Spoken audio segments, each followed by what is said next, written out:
3 series to go, and the Indians are hanging in there. And the main reason has been the pitching, as the Astros were blitzkrieged by the Indians' new Big Three. Tonight, it's Trevor Bauer's turn, and he would love to make that group a fantastic 4. It's all about winning, and the Indians could use the bats to come alive. Next on Sports Time Ohio.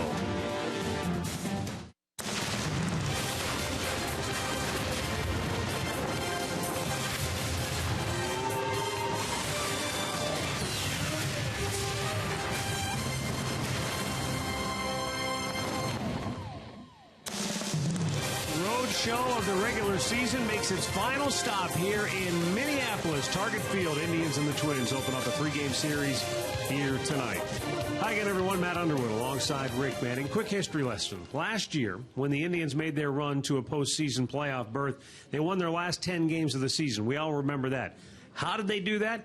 Pitching. They allowed 2.4 runs per game in the last 10. They may need that same kind of pitching, Rick, if they have any hopes of getting into the playoffs this year. Well, they certainly did it in Houston. I mean, it was a clinic going on by the starting pitching of the Cleveland Indians in their 29 and a third innings, 41 strikeouts, just 4 walks. They kept the offense in there. The Indians only scored 9 runs in the series, and they win 3 out of 4. So if they can continue to go out, and they did it each their own way. Even Danny Salazar just missed double digits last night, but tonight they're going to be counting on Trevor Bauer. You can see this year 0-2 against the Twins with a 5.79. He's going to be matched up against one of the biggest free agent signings, believe it or not, is Philip Hughes for Minnesota. He's 4-1 in his career against the Indians and 15-10 on the year. Tribe definitely needs to get some more offense involved in their games, though. That would be key for them here tonight in the series opener as they take on this Minnesota Twins ball club. Maybe Jose Ramirez can jumpstart the Indians' offense. He's been a spark plug for the Tribe. More on that when we come back.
McDonald's, I'm loving it. by your local Toyota dealers. Visit buyatoyota.com. Toyota, let's go places. By Panini's, get overstuffed at Panini's Bar and Grill. And by Jeep. Visit Jeep.com to learn more. Well, welcome back to Minnesota inside Target Field. As you heard Matt Underwood say in the open, when Jose Ramirez is in the lineup, he is a spark for the Tribe this season. When you look at the month of September, he has had 4 3-hit games, in addition to coming up with both of the runs that the Indians scored last night. As we bring back in Matt Underwood and Rick Manning, guys, what have you thought of Jose Ramirez's play, and what does the future hold for this guy? Well, I'll tell you what, for me, Katie, he brings a lot of excitement to the lineup, offensively and defensively. This guy is a spark, and he can hit up in the top part of the lineup. Not many young guys can, and he has fit that bill. He's had some very big hits for him. He's a switch hitter. He can steal a base. He can hit doubles. He's got some big hits, and he plays solid shortstop. And he's only going to get better because he's just scratching the surface with the talents that he has. I love him because he's the guy that crashed the party. We all know about Francisco Lindor. We've heard about him. We've seen him in spring training. We know he's a fantastic player who's on the rise and will be in the big leagues in a very short period of time. But Jose comes along and says, hey, wait a minute. What about me? And he is proving that he is very worthy of a spot on this ball club, wherever it may be. And he certainly is making a statement for himself and making it interesting for next year. All right, it's the Indians and the Minnesota Twins. Another crucial series for the Tribe. 10 games to go, and every one absolutely critical for Cleveland. Trevor Bauer on the hill. We've got the play-by-play next.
Honda dealers, by the Cleveland Clinic.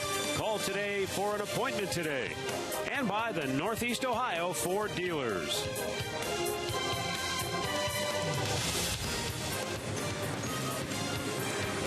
All right, we're ready to go here in Minneapolis as the Indians get set to take their hacks against Phil Hughes, who has been dynamite. What a find for the Minnesota Twins. 15-10 with a 3.56 ERA. Let's take a look at the starting lineup he will face for Terry Francona and the Tribe, brought to you by Progressive. Michael Bourne at the top of the order, followed by Jose Ramirez. 3 hits last night. 4th time he's had a 3-hit game this month. And it's Michael Brantley, followed by Santana, Murphy, and Chisenhall. Mike Aviles, J.B. Shuck. You'll notice Shuck's in left because Michael Brantley's getting the DH duties tonight. And Roberto Perez will catch and bat ninth as he will try to work Trevor Bauer through the ballgame this evening. Our GMC starting pitcher, Phil Hughes, on the mound, 27-year-older, and is having a nice year for the Minnesota Twins. He's making his 31st start, 25 decisions. He's 15-10, 3.56 ERA. In 194 and 2/3 innings. Look at the walks. 16 walks, 176 strikeouts, 11-to-1 walk ratio. That's the best by far of anybody in the league, and he is 1-0 against the Indians this year. Let's set the defense behind him tonight. The key of defense for Minnesota is Schaefer in left, Hicks in center, Arce in right. Plouffe is at third, Santana gets the start at short, Dozier at second, Mauer at first, Suzuki doing the catching. Fielding Colbert at the crew chief. He will call the balls and strikes tonight. Brian Knight at first, Manny Gonzalez at second, Jim Reynolds down at third.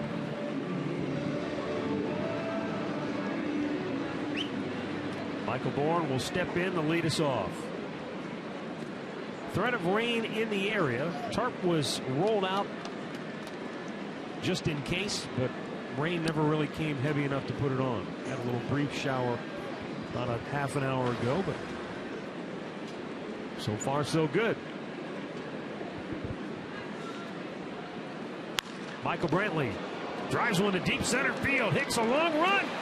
Oh, are you kidding me? Wow!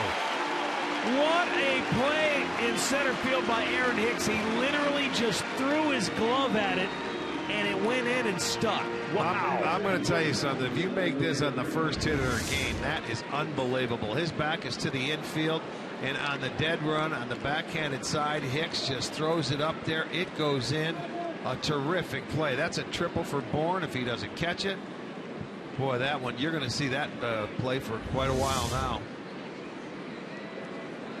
Now Jose Ramirez, he takes a strike.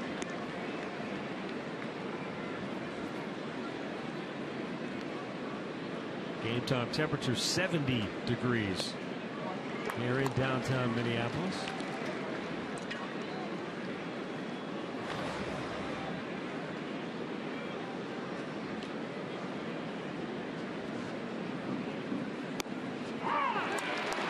Philip Hughes has his first strikeout as Ramirez is punched out, 2 down.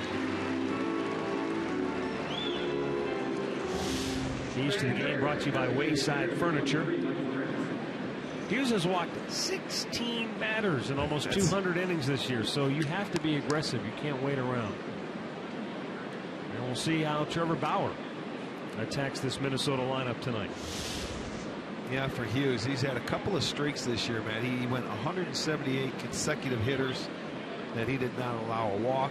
And up until his last start, he had another streak of 160 hitters. That's unbelievable.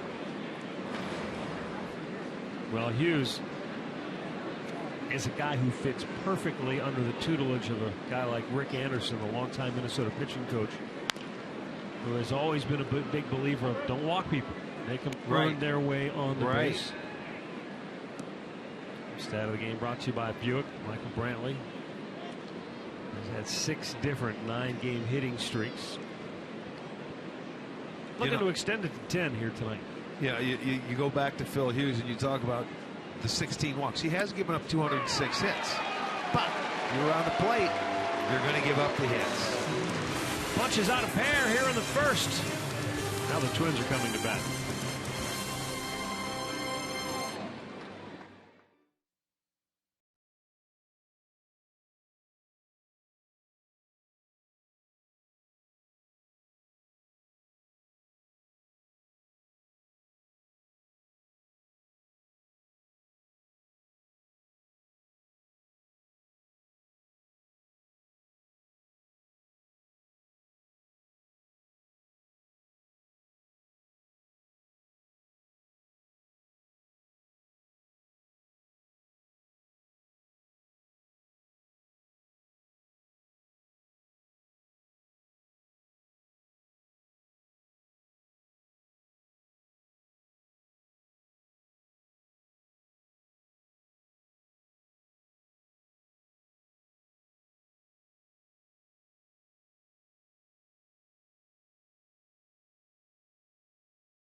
Minnesota starting lineup for Ron Gardenhire tonight. It's brought to you by Toyota. Danny Santana, top of the order, followed by Brian Dozier. Then it's Joe Mauer. Kenny Vargas, big bat in the middle. Trevor Plouffe, Kurt Suzuki. Oswaldo Arcia has hit in 7 straight, and he's done some damage against the Indians this year. Aaron Hicks, and then Jordan Schaefer. Our GMC starting pitcher Trevor Bauer on the mound. He's 5-8 this year, 404 earned run average. He's made 3 starts against Minnesota, and he's had a strange year against them. He's 0-2. But in 2 of those starts, you remember the one start here in Minnesota, he gave up 5 first-inning runs. He ended up hanging around the ball game, you know, and went to 4 2/3 innings. And the Indians came back. He had a no decision in that game, but pitched a great game in his last start against them for the loss. He gave up all 4 runs with 2 outs in the 4th inning on a matter of 9 pitches, and ended up going 8 innings in that game. The last game here, remember, he chipped away. The Indians chipped away. They had a lot of momentum, though. You know, it's not like he's pitched bad. It's just a couple of, you know, blips. In there for a strike to Danny Santana.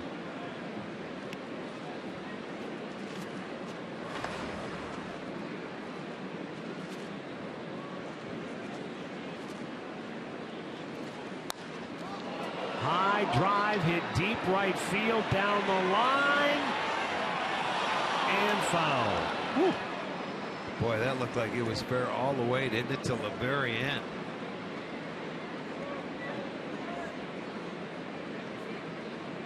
And it looked like Santana had a leadoff home run off the bat,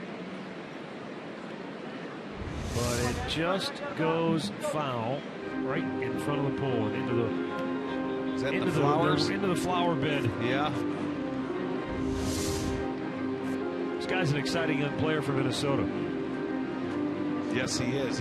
We've seen him a lot in center field against the Indians this year, and I think he's the shortstop of the future, and that's where he's playing tonight. The 0-2. Breaking ball got him looking. Trevor Bauer, his 136th strikeout on the year in 143 innings of work. Well, take a look at the curveball on our Nissan pitch tracker. Perfect. Plenty of plate. It was right there in the zone. He gets a called strikeout. Up comes Brian Dozier. Dozier 20 home runs on the year.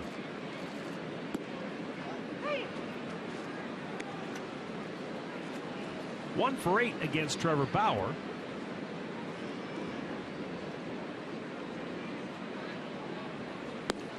Low and away. And against the Indians this year, Dozier has batted just .207. Well, you look at him on the year, and he has a .237 batting average. You figure he's a pretty good player, and you would think he would hit higher for a higher average. 32 doubles, 21 stolen bases, but he loves that fastball. He will take his walks. 120 strikeouts, 87 walks.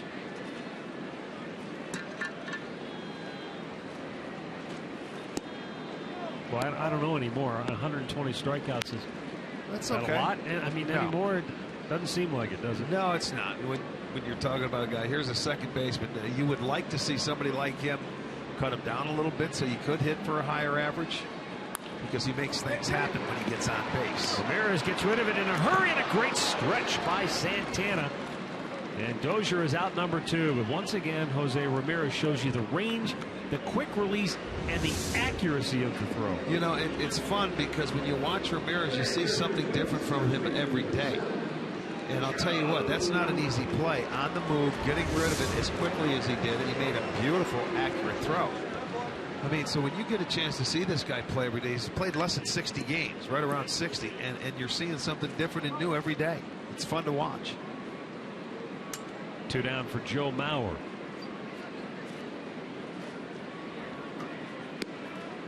And he takes a called strike.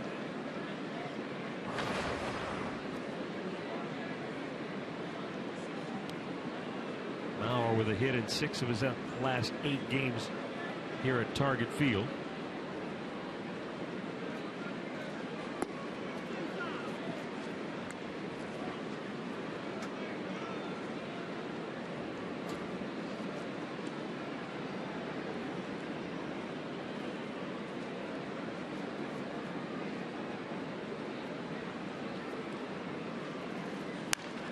Big bouncer to second. Easy play for Mike Aviles. And the Twins go 1-2-3. No score after one in Minnesota.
No score, second inning. For Cleveland, Carlos Santana, David Murphy, and Lonnie Chisenhall due up. Our research analyst Mike Pocta dug up a good one. Indians winning that series against the Astros despite the fact they scored 9 runs. Right. In a 4-game series. Hard to win 3 out of 4 when you only score a total of 9 runs. So you got to thinking, when's the last time that happened? Your fingerprints are all over it, my friend. Oh, no. 1981. Ironically, it was the series in which Len Barker pitched his perfect game. Well, maybe that's not ironic, but that's when it happened. You guys won 3 out of 4. There was a doubleheader involved. It was a weekend series with a doubleheader. You guys only scored 7 runs and won 3 out of 4. Wow, I didn't know that. Don't remember that. Well, the Indians, they scored 9 runs, but Houston gave them 3 of those runs in the series, too, unearned. But the bottom line is you get a W. When the pitching's that good, you have a chance to win a ball game, and it showed. Yeah, we're not going to complain about any unearned runs after what we've seen. The Indians, how generous they've been this year. Yeah. 71 unearned runs for the Tribe this year. Drilled foul by Santana. Just a bit, huh?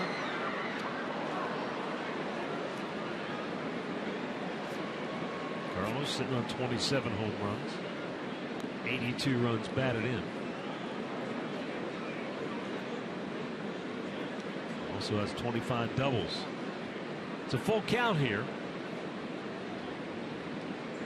One of the stingiest pitchers in terms of walks, and the walk leader.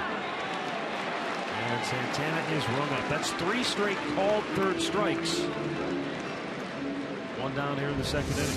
Well, Hughes, what he does now, he's got that cutter on the outside part of the plate. He can throw it to each side to the left-hander. He can throw it away to the right-handers. He wanted, his goal this year was to pitch right-handers inside.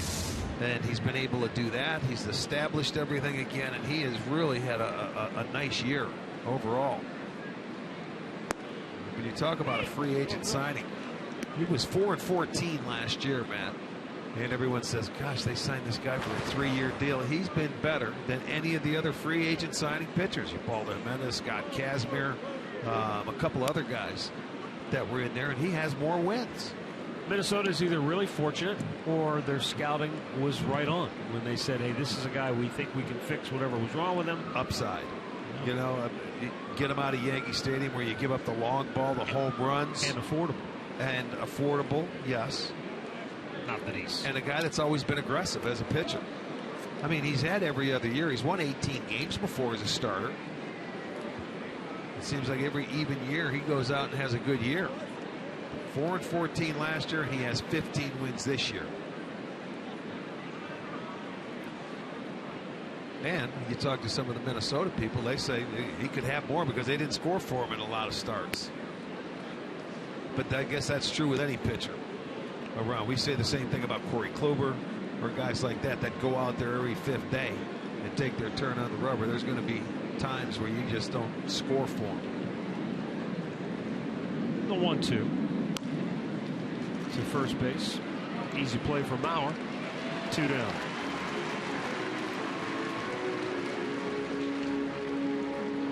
Bringing Katie with him, who has more on Minnesota starter Phil Hughes. Matt, I thought it was interesting earlier today. Terry Francona said it looks like Phil Hughes has found his home here and is much more relaxed in terms of being away from New York and that big market pressure. He said there's a lot to be said for when you're pitching for a team like that and the amount of media scrutiny that you go under. But they said the biggest difference they've seen is what you guys mentioned. He's much more aggressive. He's getting ahead. The approach today, they want to make him work but also be aggressive against him. Get that pitch count up. But yeah. Katie, we've seen that so many times with different players. Sometimes it comes down to as simple as a player's personality. Not everybody can go to the big market where everyone's eyes are on you. Your every move is documented in the newspapers. Some guys thrive in that environment. Reggie Jackson couldn't get enough of it. But you look at a guy like Kenny Rogers, he couldn't handle it. Randy Johnson. And those Kenny Rogers turned out to be a heck of a really good pitcher, but in New York, he was overwhelmed. Lonnie lines it to short. Indians go 1-2-3. Middle of the second, no score in Minnesota.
Baseball is brought to you by Sunnyside Toyota, a quarter-mile west of Great Northern Mall on the North Olmsted Auto Mile.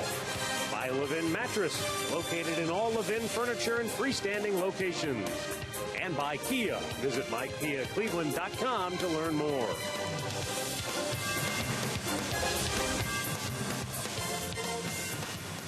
No score, bottom of the second inning. For Minnesota, Kenny Vargas, big switch hitting DH, will lead it off. Up high, ball one.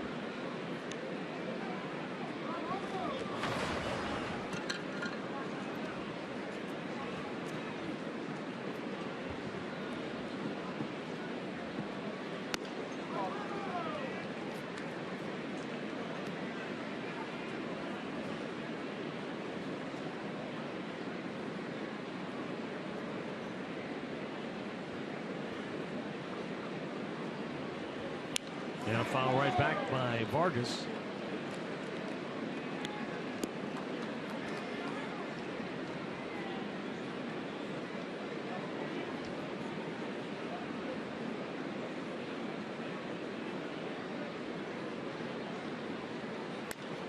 Foul back. Vargas out of Puerto Rico could be that rare diamond in the rough that organizations crave, scouts search and scour the landscape for. Very raw defensively, needed a lot of work, but boy, he could generate power. Swing and a miss, though. Bauer strikes him out. Second strikeout for Bauer. One down here in inning number 2. Well, the most popular way to follow September pennant races is with MLB.com at bat. #1 app for live baseball. You can enjoy live look-ins, replay reviews, scores, live radio broadcasts, the MLB TV game of the day, and more.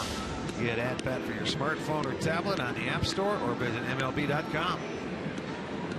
You can also stay tuned later in the game for our AT&T fan photo. Don't forget you can tweet your photos to us using the hashtag #STOFanPhoto for a chance to have one of your pictures shown during our telecast. It's all courtesy of I like AT&T. the fan photo better.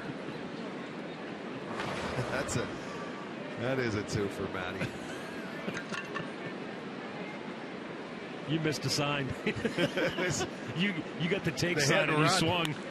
3-0 pitch down the line. Ooh.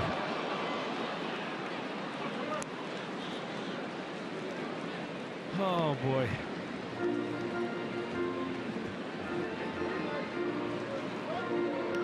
Trevor Plouffe batting .252 on the year.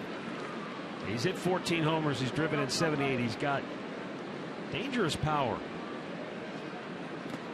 Checked on the ball down and in. Trevor Bauer sharp here at the outset.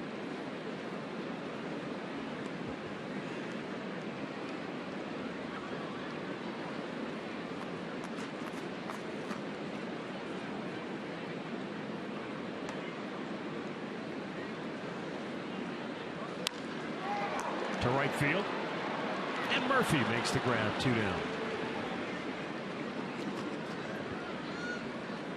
Hit it hard, was a line drive, but it was right into the tracks of David Murphy. And, you know, Trevor Bauer's on the hill tonight for the Indians. And I think you look at a game like this, and here's where Terry Francona, you're trying to manage in the moment, but you're also trying to think ahead. Okay, you got a game last night, ends up going extra innings. David Murphy was, I think he was the DH last night. He was. So you're able to get him on the field. You get Michael Brantley off his feet as much as he's played this year. Use him in the DH spot tonight. Jason Kitten is still smarting with a bit of a hamstring issue, so he's out of the lineup. So there's a lot of moving parts. And it's one thing if you're out of it and you're just utilizing your expanded roster. But he's trying to win every game and juggle playing time and keeping everybody sharp. Well, you find bodies. That's all there is to it. Everybody feels bad at this time of year. I don't care what team you are. You go through it all. And it is very difficult. But you find 9 and let's go get it, boys. Yan Gomes, for example, he caught all 13 last night. Made the long trip with the team after the ball game. We got in here about, I don't know, 4 or 5 o'clock in the morning, and then he gets the night off. Roberto Perez gets an opportunity to catch. To right field, Murphy makes the grab, and the Twins go 1-2-3, 6 up, 6 down through the first 2 for Trevor Bauer. No score in Minnesota.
A walleye pork chop on a stick. I'll take the pork chop on a stick. The walleye pork chop. State Fair Classics here in Minnesota. It's Minnesota's fan appreciation weekend going here all weekend. They will, I think, head out after Sunday on the road. I know they end up next weekend in Detroit. Did you guys have a county fair in Niagara Falls when you were growing up? No, not in Niagara Falls. Ever go to a state fair? Where would the state fair in New York have been? I wouldn't know. You weren't allowed to go anywhere, were you? No. You tied you to the bedpost and said, "Don't you move." All right, end of your report brought to you by the attorneys at Elk & Elk. Jason Kipnis, day-to-day with a hamstring. C.C. Lee has some soreness as well. Ryan Rayburn had successful arthroscopic knee surgery, so he'll be out for the rest of the year, as is Nick Swisher.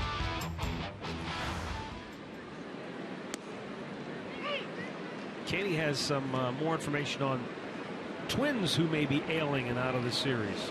Well, Matt, recently the Twins noticed a significant drop in their closer, Glenn Perkins' velocity, and he just hasn't quite felt right. Yesterday, had an MRI on his left arm that showed no structural damage, but it did show some nerve irritation. So today they came out and said that they have shut him down for the rest of the season. You'll see Jared Burton as the closer from here on out.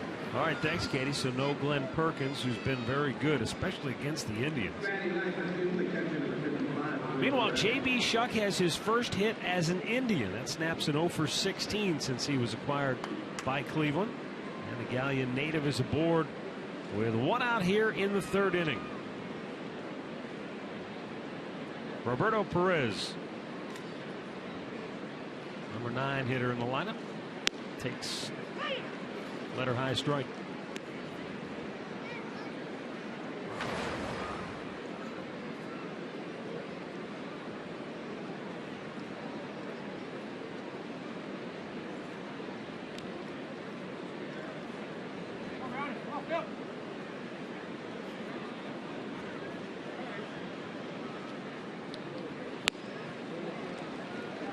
And it's 0-2.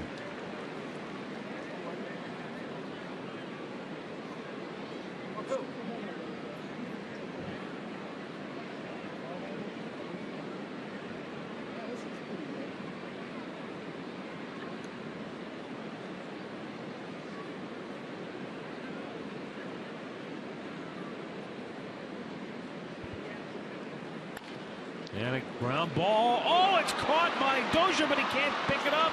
Oh. And that's going to be a base hit for Roberto Perez. A terrific diving stop by Dozier. I thought it was going to get into right field for sure. He stopped that from happening, but then he couldn't find the handle. Well, look and see if he wanted to go to second base. I think he wanted to pick it up, and he lost the handle on it, and then had to turn all the way around and then maybe throw to first base, and he just never really picked it up. Oh, that's what happened. It was never in the glove. I mean, it was in there, but that's why he spun around, because it was rolling away from him. So back-to-back hits for the Indians. And their first 2 hits of the night come from the 8 and 9 spot in the order. Now Michael Bourne.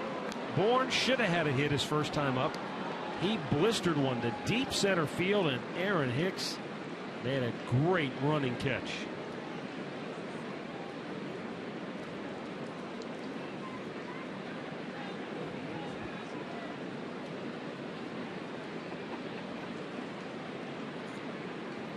I mentioned that to you once before about how hard that kind of a play has to be in the first inning, where you're still trying to get loose, get your bearings. Well, you're ready to go, but when you are tested on the very first hit of the ball game, and I mean you are sprinting, and he had to sprint for about 25 or 30 yards before he could go out and throw that glove up and make the catch.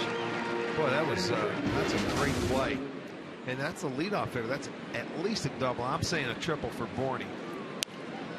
Boy, that helps your pitcher right out of the chute. Hughes has Bourne down on the count 0-2.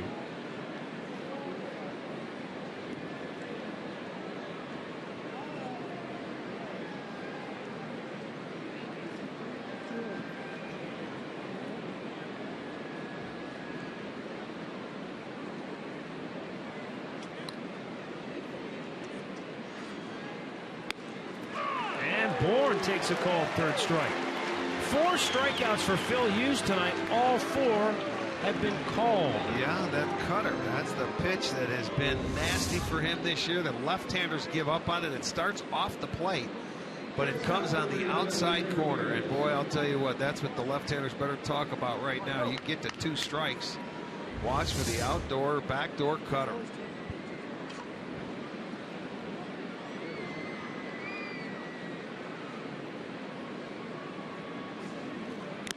Jose Ramirez swings through it.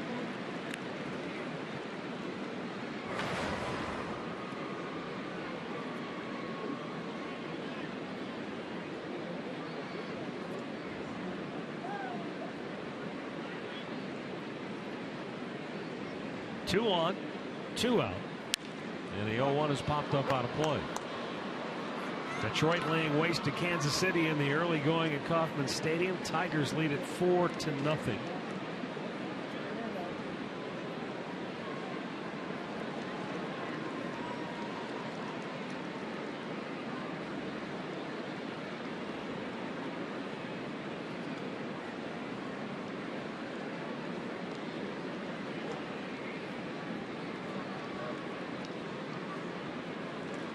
The 0-2.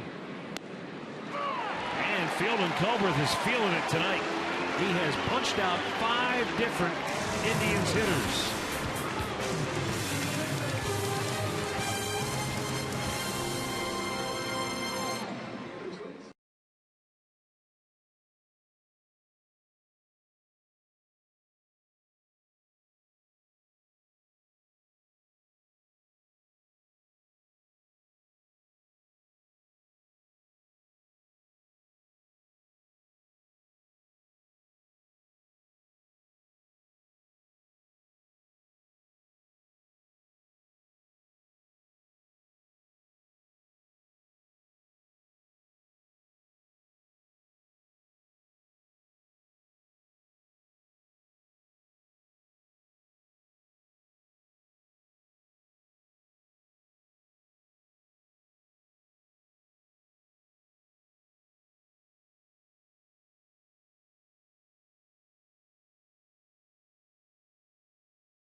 No score, bottom of the 3rd here in Minneapolis. And a reminder, as you enjoy a cold one on this Friday night, to stay tuned later in the game for Miller Time, brought to you by Miller Lite.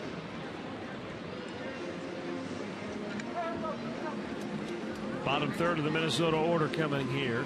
Oswaldo Arcia, Aaron Hicks, and Jordan Schaefer due up.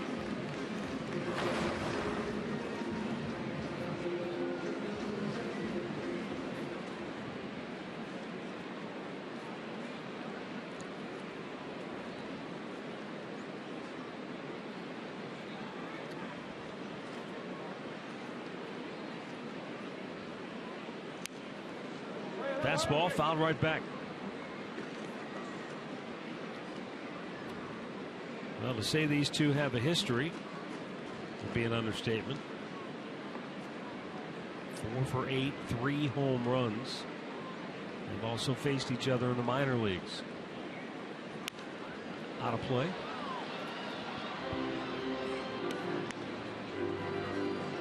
Well, Arcia has hit 3 home runs off of Bauer so far this year, and they've all come off the changeup. So he's going to try and power his way through it for a while tonight, I would think. Breaking ball in the dirt.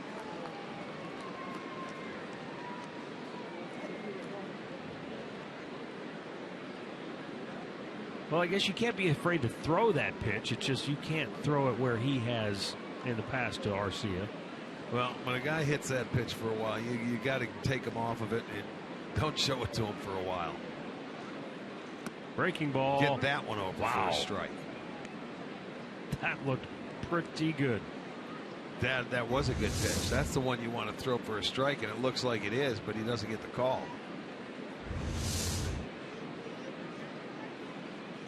Get the feeling maybe more than anything that Field and Culbreth will call pitches up in the strike zone tonight, but maybe not down. I've seen a lot of letter high pitches called for strikes here in the early going.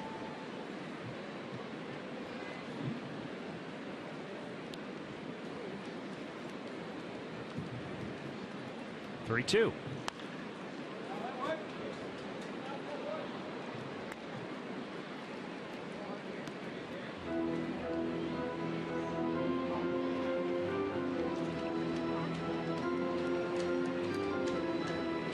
Arcia in his last 29 games has hit 10 homers and driven in 26. Fastball fouled back.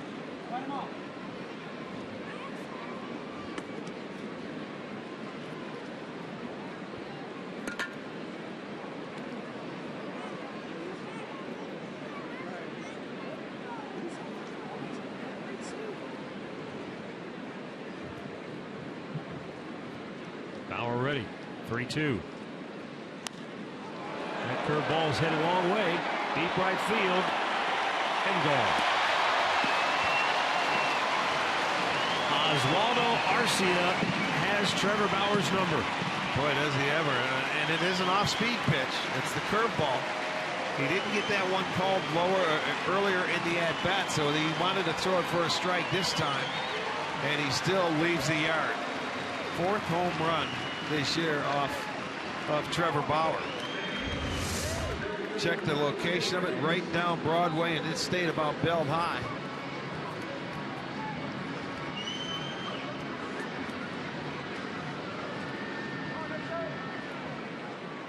So the Twins will play from in front tonight as they grab a 1-0 lead here in the third.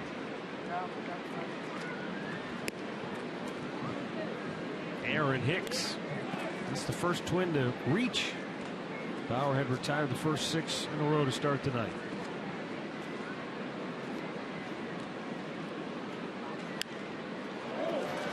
Out of play.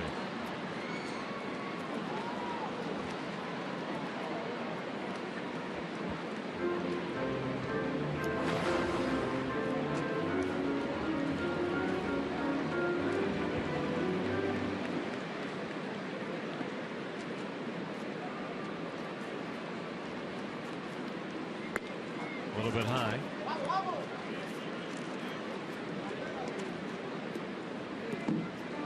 Well, we saw Hicks' exploits defensively. The jury is still out as to whether or not he can make the adjustment with the bat at the big league level. So far in 141 career big league games, he is a 200 hitter. Well, and we had talked about it when they were back in Cleveland. He was a switch hitter. He wanted to give it up this year until Rod Carew came down to the minor leagues and talked to him. Gave him sort of like a pep talk and sort of aired him out to say, hey, you have too much talent. You stay switch hitting. Ball hit Hicks on the foot or on the leg before it rolled out to Santana.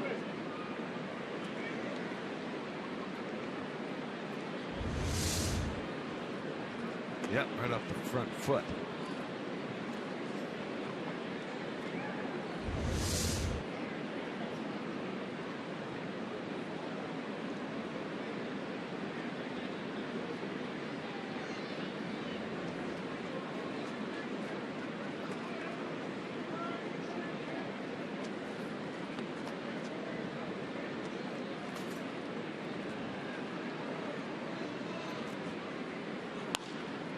In the air, center field, moving into left center, and Bourne calls off Shuck to make the grab, one away. Well, join the Indians on September 27th for Fan Appreciation Night out at Progressive Field. The Tribe will take on the Rays, and fans will enjoy Dollar Dogs fireworks and other activities throughout the game. Visit Indians.com for your tickets. One away for Jordan Schaefer.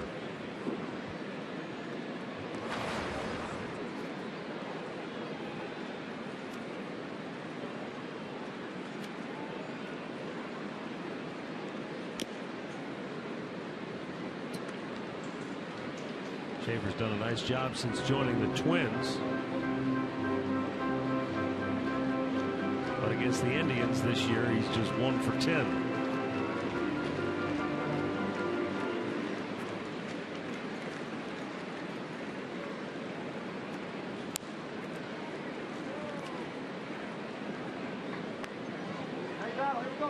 Schaefer began his time with Minnesota on August the 5th, and he's hit .298 in the 37 games played since then.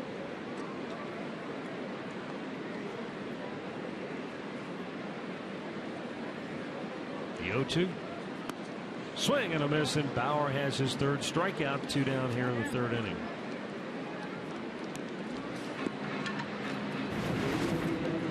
Right now on FoxSportsOhio.com, check out the wild card picture in the American League. Zach Jackson explains how Browns head coach Mike Pettin comes full circle this weekend, and find out some of the big storylines. To watch the Blue Jackets training camp, it's all at FoxSportsOhio.com. 2 down for Danny Santana, called out on strikes his first time up.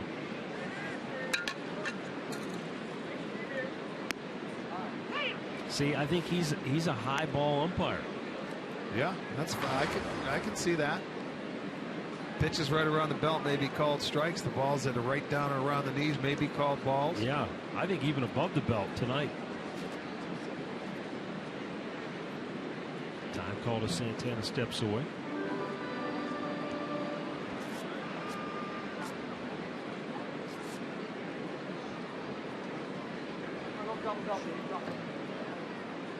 Swing and a miss, chased one in the dirt.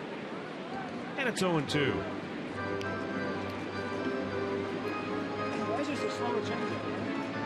Indians began the night 79-73 on the year. 5 games out in the division, 4 out in the wild card. Popped up, foul ground, long run for Chisenhall. Can he get there? No. Gets there on the one hop.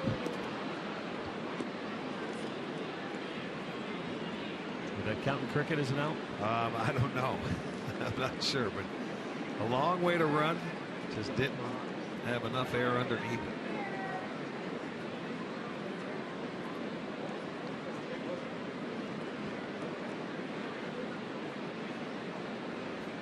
This guy has been he's been special for him in the second half of the year. There's a 16-game home hitting streak going on right now. Swung on one in the dirt, though, and Bowers made him look bad twice tonight, striking him out in each of his first 2 at-bats. But Oswaldo Arcia goes yard, 1-0 Minnesota.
with a 1-0 lead on the Oswaldo Arcia home run. Michael Brantley, Carlos Santana, David Murphy due up for Cleveland.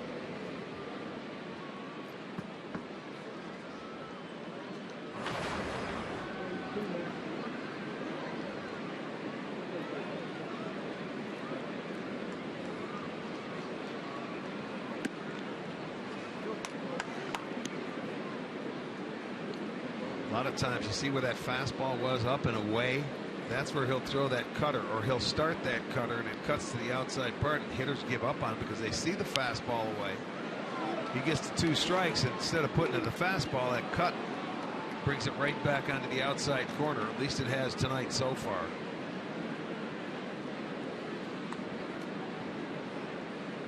No Indians hitter has more than 3 career hits against Phil Hughes. One down here in the 4th, and only Zach Walters has taken him deep. That's the only home run he's allowed to any of these Indians batters.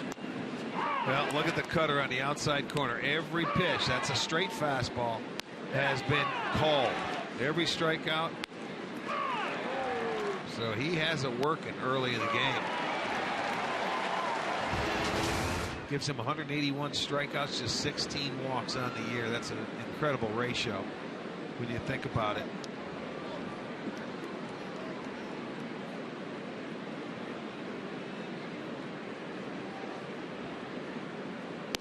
Big curveball. One of the few times we've seen that pitch tonight, but it's in there for a strike to Santana. Yeah, that's another one that can take you off. He can drop it in now, going through the lineup for the 2nd time. Doubles up with it. 0-2. And it has a good bite to it. Now see, that's the same pitch that Bauer threw and didn't get called for a strike. Arcia would have been out. And you know what the difference is? That's almost like a slurvy curveball instead of going 12-6 straight down. That may be the only difference. 2 down here in the 4th. Time for a Mazda game break. Back to the studios. Here's Al Pawlowski.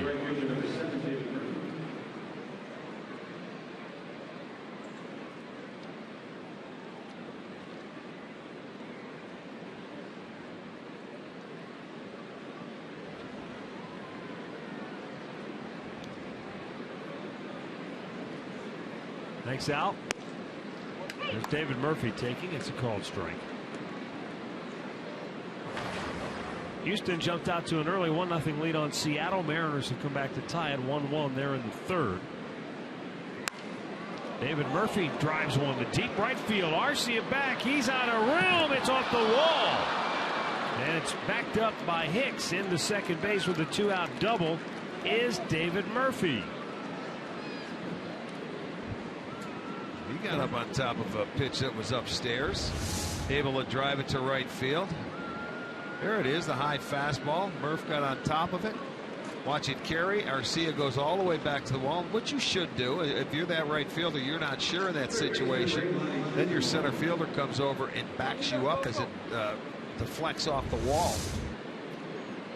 We were told here too, the padding out there on the wall has been changed. It's new padding going up around the wall, so the ball will bounce back off towards the fielders a lot more than what it did. Line drive single to center field with 2 outs. Murphy coming around 3rd. He's going to be waving home. Hicks throw way off the mark all the way to the backstop. And Lonnie Chisenhall takes 2nd on the throw, and the Indians come right back to tie the game. RBI number 59 for Lonnie Chisenhall. It's going to be our McDonald's. I'm loving it. They come right back with 2 outs, nobody on, and they're going to score a run. This one was down in Chisenhall's wheelhouse. He likes the ball down. This throw, I don't know why. He had no clue. That allows the runner to go back and get into scoring position in Chisenhall. So Lonnie gets the RBI, ties the game. That's number 59. And now another base hit would give him the lead. Mike Aviles grounded out his only time up. Hughes misses outside for ball 1.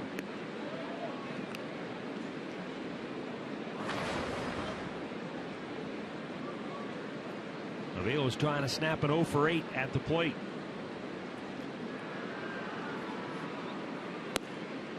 And it's a little bit low, 1-1. Or make that 2-0.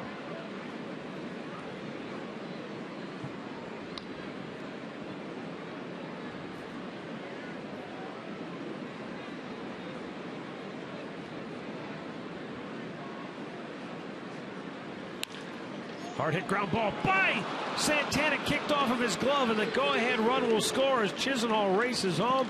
Mike Aviles delivers the Indians' third straight hit with 2 outs in the inning. 2-1 Tribe. Aviles' 37th run batted in on the year. Goes to show you how big that throw was from center field when he missed everything completely and allowed Chisenhall to get himself into scoring position. Now that enables the Tribe to get a base hit. They take the lead. Santana tries to knock it down or at least catch the ball, and he goes off his glove into left field. So 3 consecutive 2-out hits, and the Tribe retakes the lead.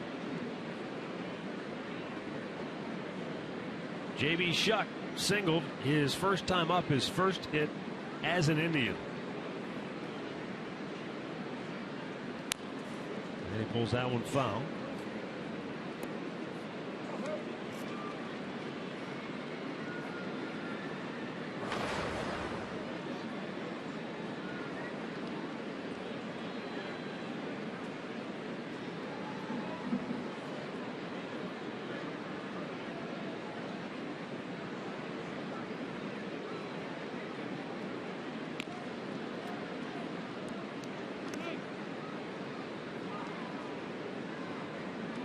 So often it has been the case on this road trip that the Indians offensively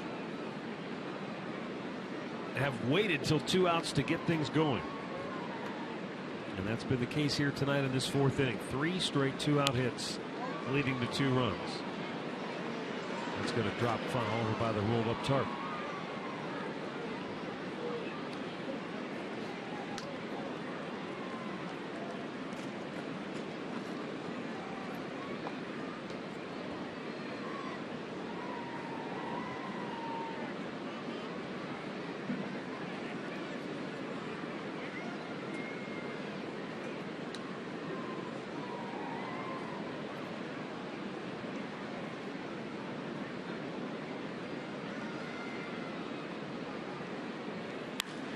Shuck with a liner to left, right at Schaefer. And the inning is over.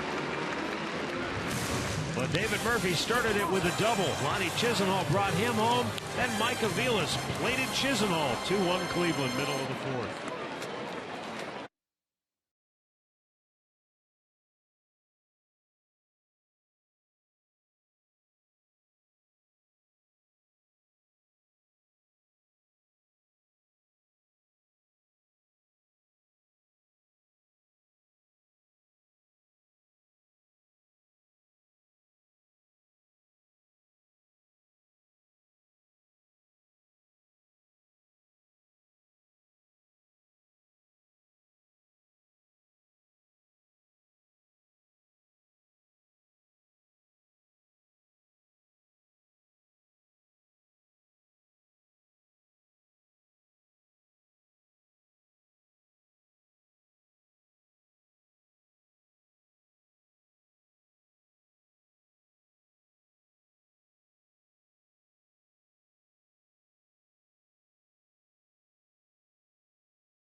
Fourth, and our great clip of the game from yesterday, Danny Salazar. Well, he went out and followed suit, didn't he? Following Clover Carrasco over there at 9 strikeouts. Went deep into the ball game. 7 1/3, allowed 1 run on 5 hits with 1 walk against those 9 punch-outs. Just over 100 pitches on the night. Well done indeed. And now Trevor Bauer is trying to pick the ball up and run with it. It's given up just 1 hit. That resulted in the only run of the game for the Twins so far. Brian Dozier looks at a fastball for strike 1.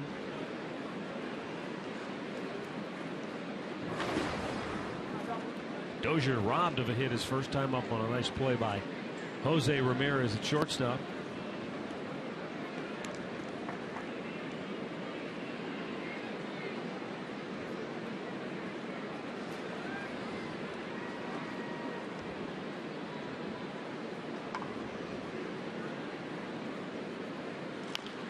Slowly chopped to third. Chisholm will have to hurry. Perfect throw. 1 away.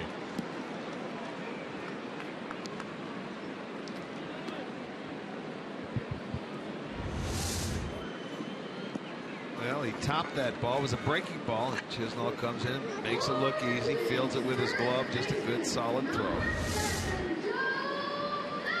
Joe Mauer now. Ground out his first time up.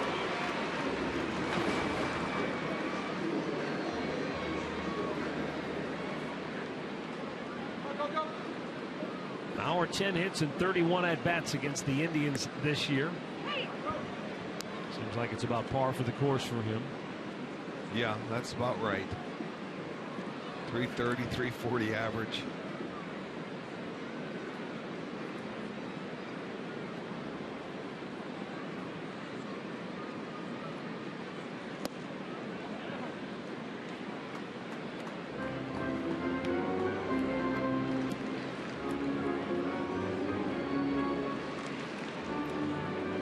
Came into the game with a career on-base percentage of .401.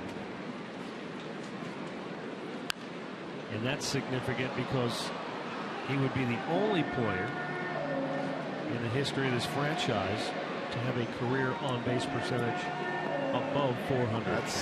That's awesome. I mean, we've watched him since he's grown up, and as patient as he is, he takes his walks. He always has a lot of hits. He doesn't drive the ball or hit for a lot of power, but hits for a great average. Breaking ball to left. J.B. Shuck has that for out number 2. Well, if you want to get away from Cleveland in the cold weather this winter, you can come on out and spend it in sunny Arizona for spring training. Plan your trip today by calling 1-855-298-5444.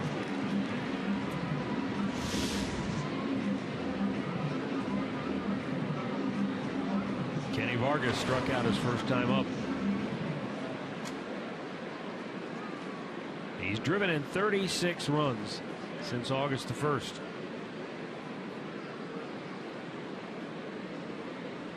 Only Victor Martinez and Evan Longoria have driven in more in the American League during that time. Actually, in all of baseball.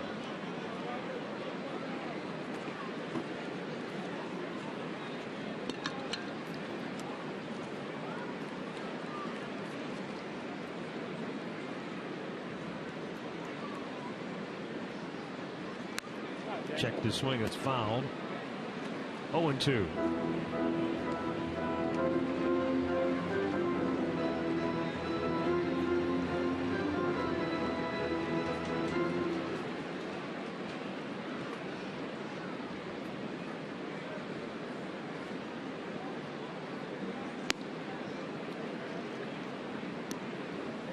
Brad Mills trying to get the attention of Michael Bourne, who wants to move over toward left center and move J.B. Shuck and left over toward the line accordingly. Adjust according to the count. Down low, it's 2-2.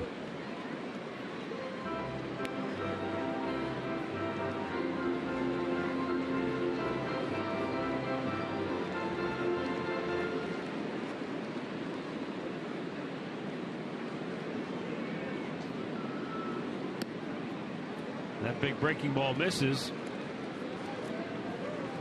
And the count is full.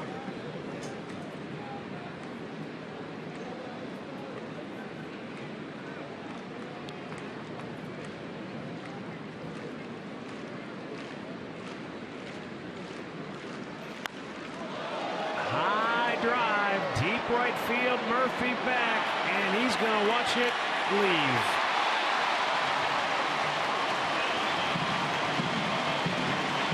That was light tower power right there. Come right back. Tie this game up on a solo home run. So the Twins have done it twice tonight. Solo home runs. First one Garcia, second one Vargas. There's the fastball, middle in. And boy, he got to look how high he is looking. And there's nothing Murphy can do except watch it go into the seats. And tie this game up. Number 9 for Vargas. Twins train not far from where the Red Sox hold spring training down in Fort Myers, Florida. And David Ortiz marveled at just how far Kenny Vargas can hit a baseball during spring training. And Ortiz has hit some moonshots in his career. So a pair of solo homers. The only hits allowed by Bauer tonight. And we're back to even at 2-2.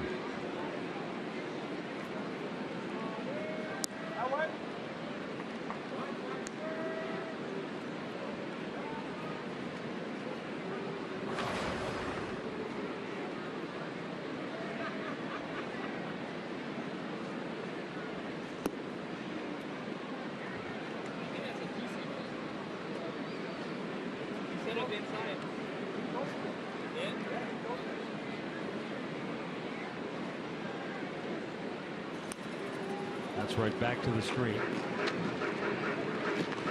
2 balls, 2 strikes, 2 down here in the 4th.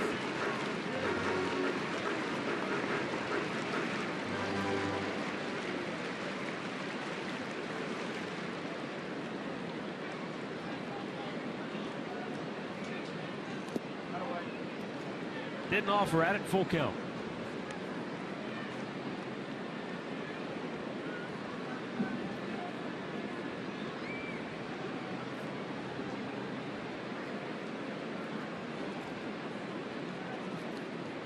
Payoff pitch and a foul right back.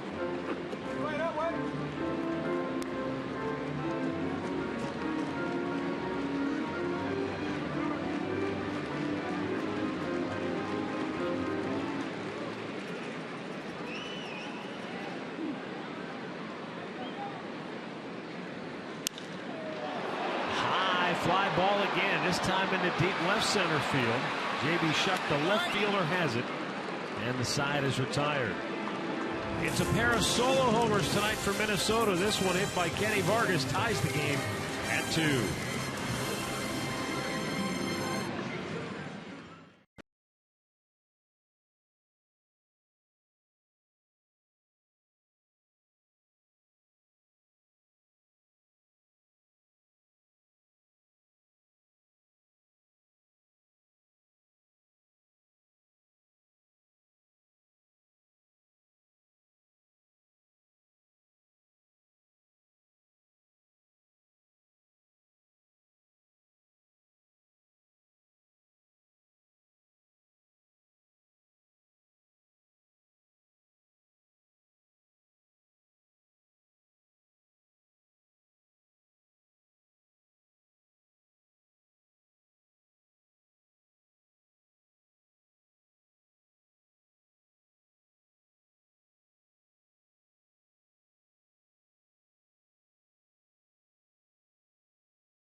For Cleveland, Roberto Perez, Michael Bourne, and Jose Ramirez are due up.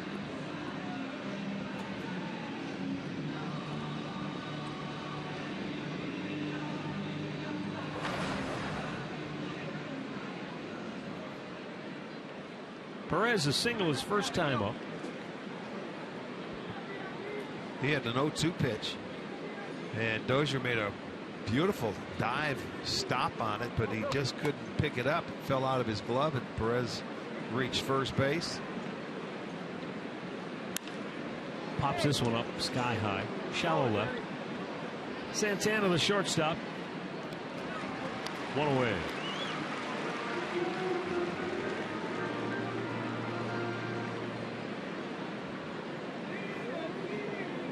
Top of the order now, Michael Bourne. He is 0 for 2 tonight.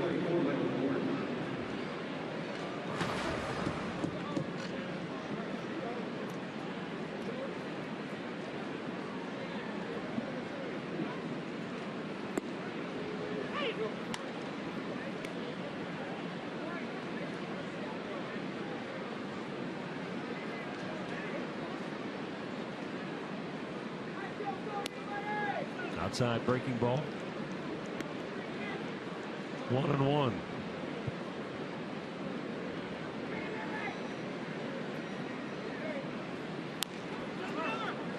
To first. And Mauer takes it himself for out number 2.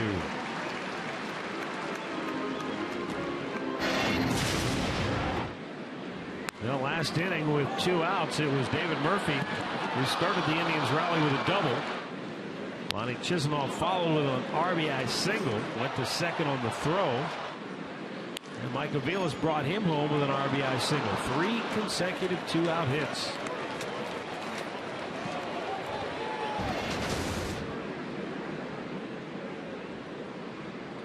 Jose Ramirez twice tonight has been called out on strikes.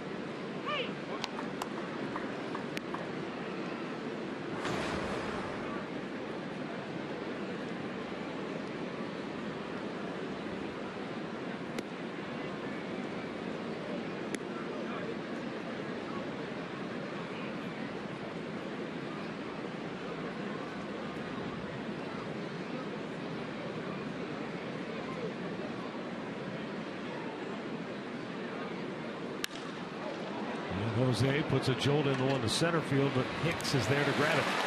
Indians go 1-2-3. We'll go to the bottom of the 5th. Tied at 2 in Minneapolis.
Two-two our score as we roll to the bottom of the 5th inning. And for the Minnesota Twins, it will be Kurt Suzuki, Oswaldo Arcia, and Aaron Hicks. Suzuki fly to right, his only time up.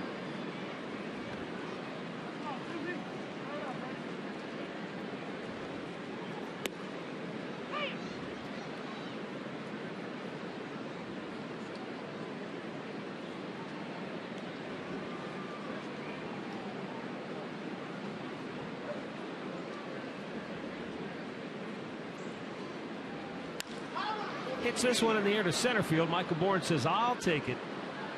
And he does. One away. Oswaldo Arcia's first at bat. He waited out Bauer. Yeah.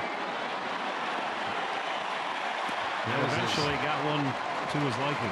Well, full count. He threw a good curveball earlier in the at-bat. Didn't get called a strike. That one he left upstairs. Another home run, number 4 off Bauer. 3 of them off the changeups. And now this one off the curveball. It was still an off-speed pitch that he was able to get out of the ballpark. Pushed him back a little bit with that fastball.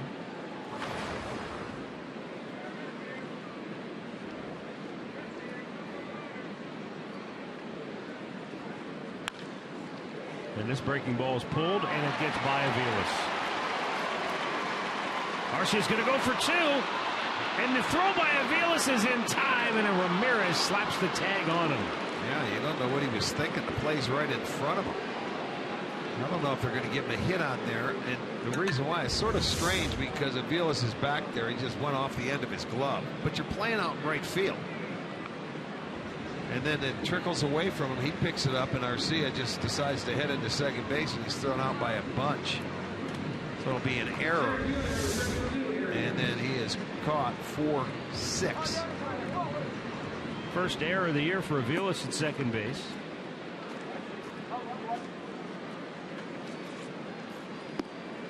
Now Aaron Hicks fly to center his first time up.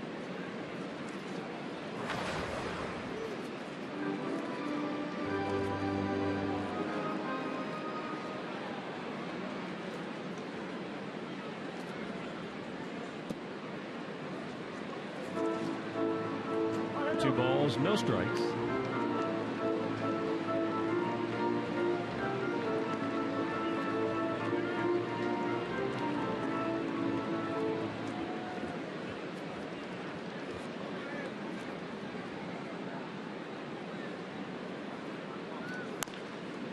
Bounced it foul.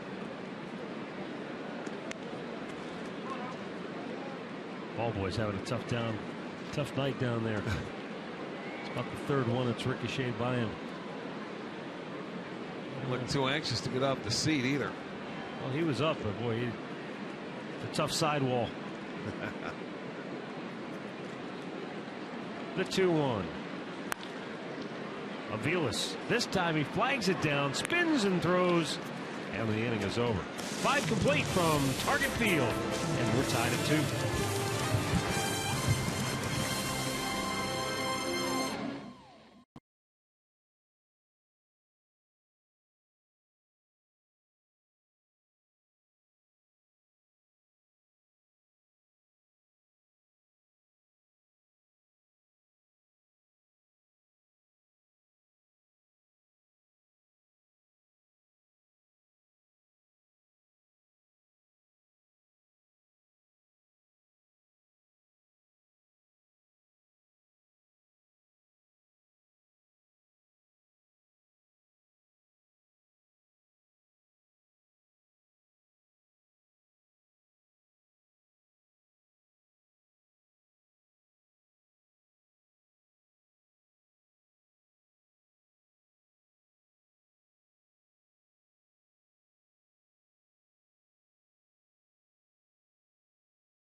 Time now for our AT&T fan photo of the game. Remember, you can tweet your photos to us using the hashtag STOFanPhoto for a chance to have one of your pictures shown during our telecast this year. It's all courtesy of AT&T. Sixth inning, we're tied 2-2. Michael Brantley, Carlos Santana, David Murphy due for the Tribe.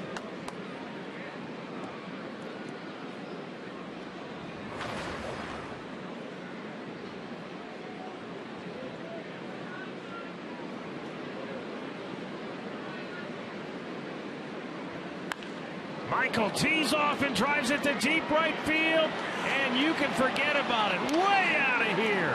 Brantley reaches the 20-homer mark here in the sixth inning to give the Indians a 3-2 lead, and the magical season of Brantley continues to flourish before our very eyes. 20 homers, 40 doubles, 22 stolen bases, now 95 runs batted in on the year.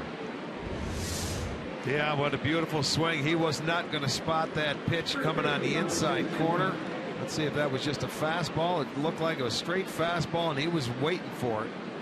And boy, he hit it deep. And the Indians' first solo home run of the night. That might have poked a hole in the cloud because now it's raining. Boy, he hit that a long way. I mean, a long way. 20 homers, 22 steals. 9th 2020 player in the history of this franchise. The last guy to do it, you saw Shin-Soo Choo.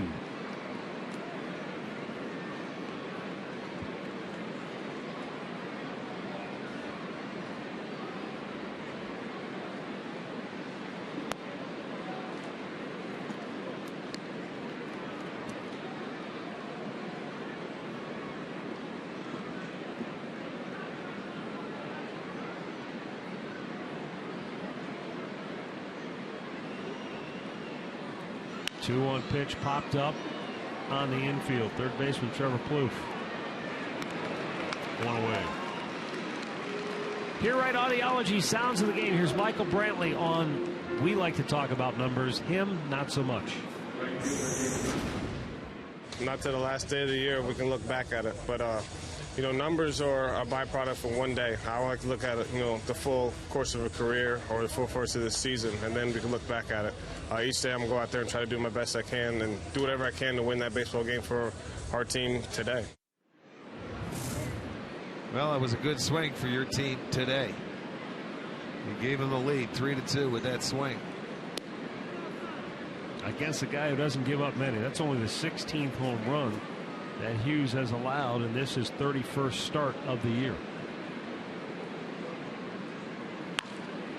Now Murphy tees off left center field, but there is Hicks. 2 down. Well, you know, we get so used to watching Brantley use the middle of the field, and especially taking the ball to the opposite field, that on that swing it was really fun to just watch him really lean on his back leg, just turn, and I mean, boom, well, explode. He was leading off the inning. It was the first pitch. He jumped on. He tried to get ahead of him inside. So why not? I mean, get aggressive. That was a first pitch fastball. These guys that tell me work the count, work the count. There's times where you don't work the count. You get a count, or you get a fastball in the count and hit it. And Brantley did that. You know, there's other times where you want to be patient, you know, depending on the situation, what sets up the inning. But he's so good. That was just reaction in. He wasn't trying to pull a ball, or he wasn't looking for a pitch to hit a home run on. He's just quick on the inside. He just picked up the baseball. That swing was no different than a line drive to left field for him. He just brought his hands in a little quicker and got through the hitting area. It was very short to the baseball.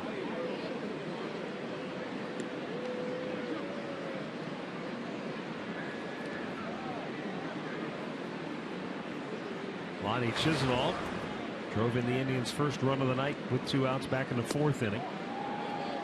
With 2 outs here in the 6th, and now the Indians leading by a run. He takes that pitch to even the count at 2-2. Now in the same situation for Brantley, if he's up there, if he's looking middle in, if the pitch is at the knees on the outside corner, even though it's a fastball, you don't swing, right? Well, that's right. Early in the count. Lonnie lines it into right field, a 2-out single. His second one of those tonight. But to your point, hitters that want to go up and work the count, you get a pitch that you're looking for, if it's first pitch, who cares if it's the first pitch? If it's what you're looking for, it might be the best one you see in the at-bat. It was refreshing to go down to Houston and watch Jose Altuve hit, because he didn't wait for anything. Here's the guy that leads the world in hits, and he goes up there, and how many pitches did he take? He likes it. He gets after it. He finds a way of getting the barrel of the bat to the ball, and he goes up to hit. He doesn't go up there to work counts or to look at certain situations. You know, there comes a point in time when you learn as you go on as a hitter where you can work a count. If a pitcher's a little wild, you're not going to swing at certain pitches. I mean, there's plenty of time for that. But when you've got a pitcher like Hughes out there, or somebody that's out there to throw a strike and throwing first pitch fastballs, get after it. Aviles pulls it fair down the third baseline. Chisenhall off to the races. He's around second. He'll go into third. He'll have to stop there because Plouffe was able to cut it off. So Indians at second and third again. It's Chisenhall and Aviles with back-to-back 2-out hits. And now the Indians threatening again. There you go. There's that little cutter there that he left middle of the plate. The Aviles took advantage of it, drove it right down the third baseline. It was elevated, a little too much of the plate. Chisenhall's not waiting around tonight. Right there, Aviles is not. You see Phil Hughes, 70 pitches on the night. 55 of his 70 pitches have been for strikes. There's no reason to wait around with this guy on the mound. J.B. Shuck is 1 for 2.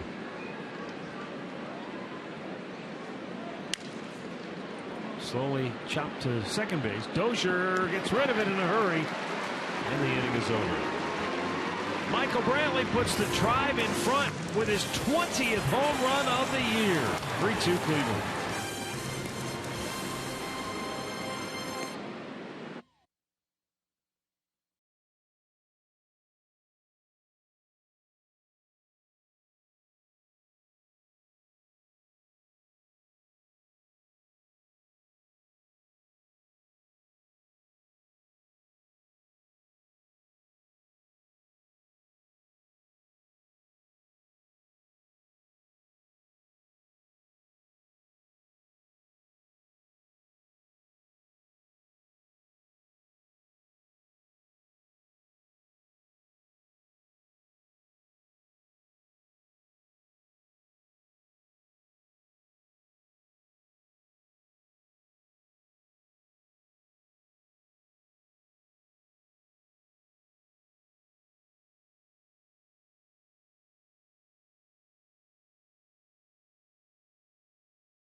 On the road to glory in Avon tonight when the undefeated Eagles face off with the 2-1 Lakewood Rangers in high school football action presented by Wayside Furniture. Join Jeff Phelps and Frank Stams for all the action after Indians Live right here on Sports Time Ohio.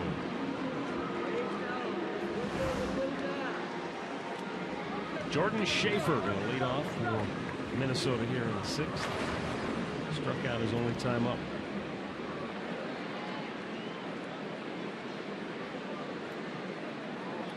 Trevor Bauer right at 70 pitches on the night, 48 for strikes. He's only given up 2 hits. Both of them left the yard. He's been in control. He's throwing a lot of first pitch strikes.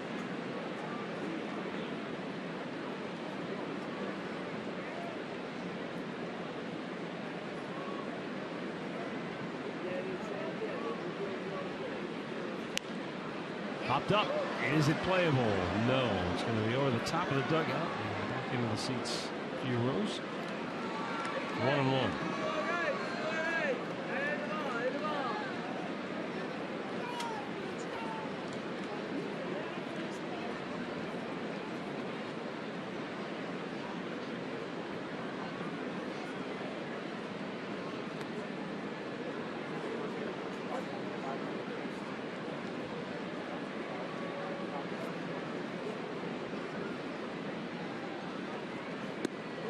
Pitch is up high. Did he offer at it though? No, says third base umpire Jim Reynolds. Then it counts 2-1.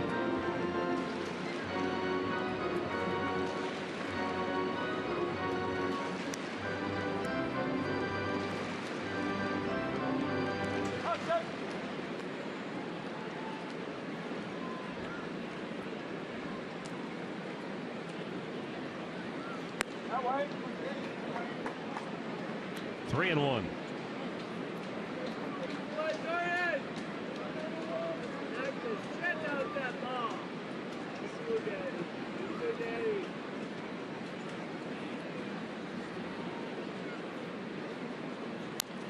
Swung at it and fouled it off. Borderline pitch, full count.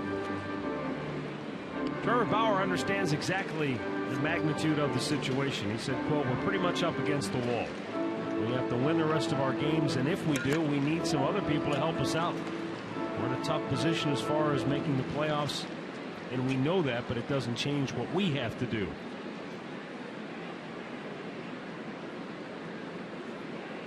Now the payoff pitch. Swing and a miss. That's his 5th strikeout of the night, 1 down in the 6th inning. Speaking of some of that help, let's go back to the studios for a Mazda game break. Here's Al Pawlowski.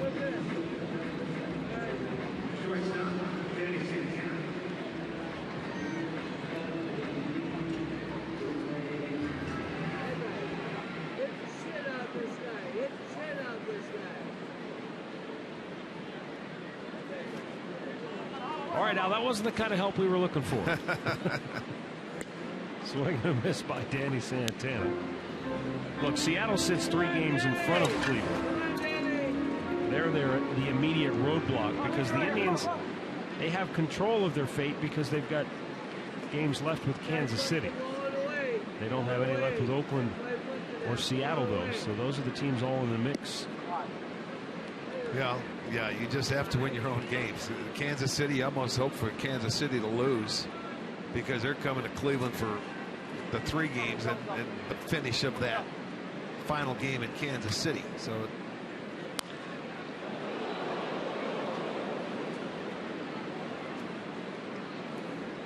Detroit could put a hurting on them this weekend. Well, Detroit needs to win the division. They can't go into Kansas City and say, "Yeah, we'll see how it goes." They really, they need to win this series, if not sweep it.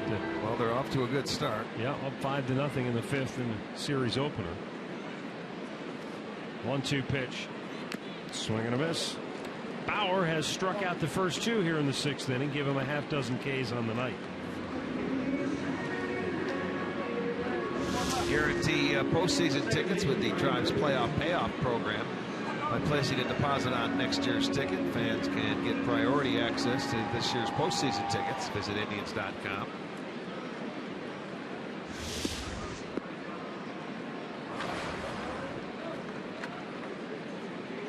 Brian Dozier is 0 for 2 on the night. A couple of ground ball outs, once to short, once to third.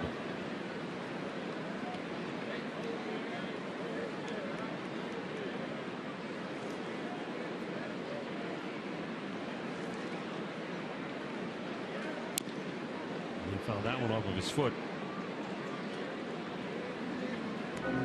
Over in the National League, the playoff picture is starting to get a little clear. Pittsburgh leading Milwaukee 3-2 in the bottom of the 8th. Pirates win that game.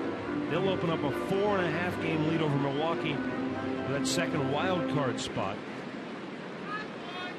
Boy, the Brewers, how disappointing. For much of the year, they were the top team in the NL Central. Yes, they were. Last month, they just have fallen. And from the beginning of April to Labor Day, they were in first place. They just have not been able to free fall. Stop the skid.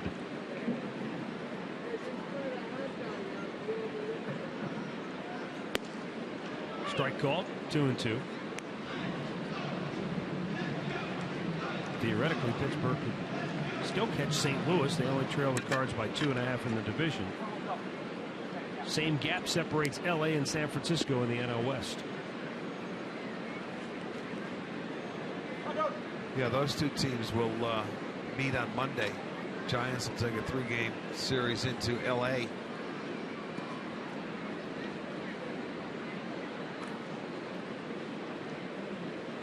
To Dozier. Close, but no call. A little bit high. Full count.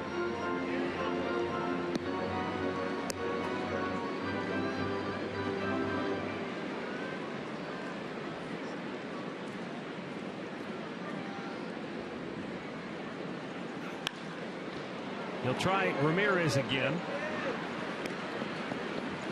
And the Twins are retired 1-2-3 here in the 6th as Trevor Bauer puts up a goose egg in inning number 6. The Indians have the lead 3-2.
And you get a look in at Target Field from our Panini's overstuffed cam. Despite a couple of brief rain showers, it's a beautiful night here in the Twin Cities. Nice crowd on hand. Fan appreciation weekend, as Rick told you earlier.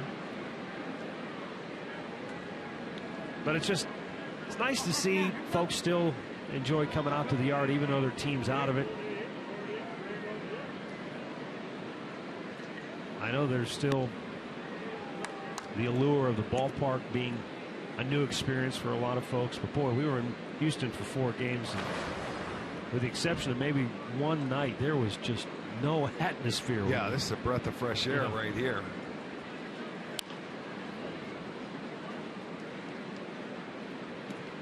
I think it's even worse too when you're at a ballpark that's indoor and there's no crowd. It's almost amplified. It is. The silence is you deafening. see it down at the Trop, down in Tampa. Yeah. You know, when you go in there, different type of dome, but still the indoor atmosphere. 1-1 pitch. Although we were thankful they had a dome there over the course of the week in Houston, because it rained every single day. We might get a chance to see it open next year. Figure opening day. Weather's usually pretty nice in Houston early in the year. Yeah. That would be nice.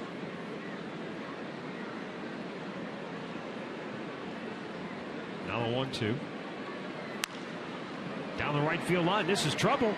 And it is a fair ball. Arcia picks it up out of the corner. Or does he? Did he drop the ball? He must have dropped it. Perez keeps on going. How do you like that? All the way to third to lead off the 7th inning for the Indians catcher. Well, we lost sight. It looked like he had it, and then I lost sight of Arcia in the corner. He must have dropped the ball or something happened down there. See if we get another look. Well, that's the second 2-strike hit. It's a fastball that's above the belt that he stayed on. As you see it slicing down, stays inside the line. He sure did. He dropped it, trying to pick it up. Double and an error, so right call. But it's a nice start to this inning for the Indians to add on to a 3-2 lead. Well, you're not kidding. That'll force the Twins to bring the infield in. Perez is saying, give me a second to catch my breath. And Michael Bourne looks at the ball up high. Bourne 0 for 3 tonight.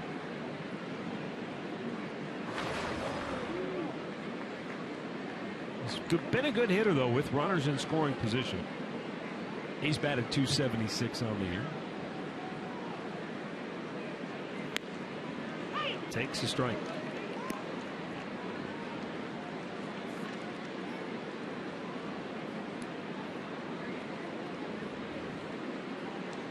Tigers have increased their lead to 8-0 over Kansas City. And they're in the 5th inning.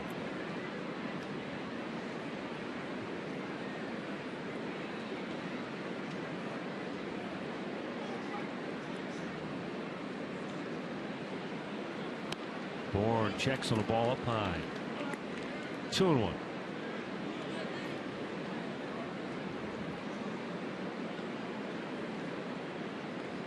Seems kind of backwards to say, all right, we're pulling for the Tigers now. Here's the 2-1. Bourne sends a high fly ball to deep right field. Arcia back onto the warning track, now back onto the grass. That'll be out number 1, but Perez can easily make his way home, and it's a 4-2 Indians lead. Michael picks up RBI number 27.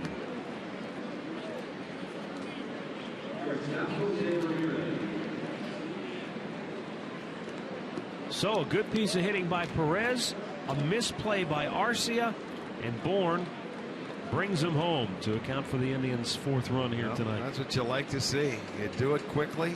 They have 4 on the board.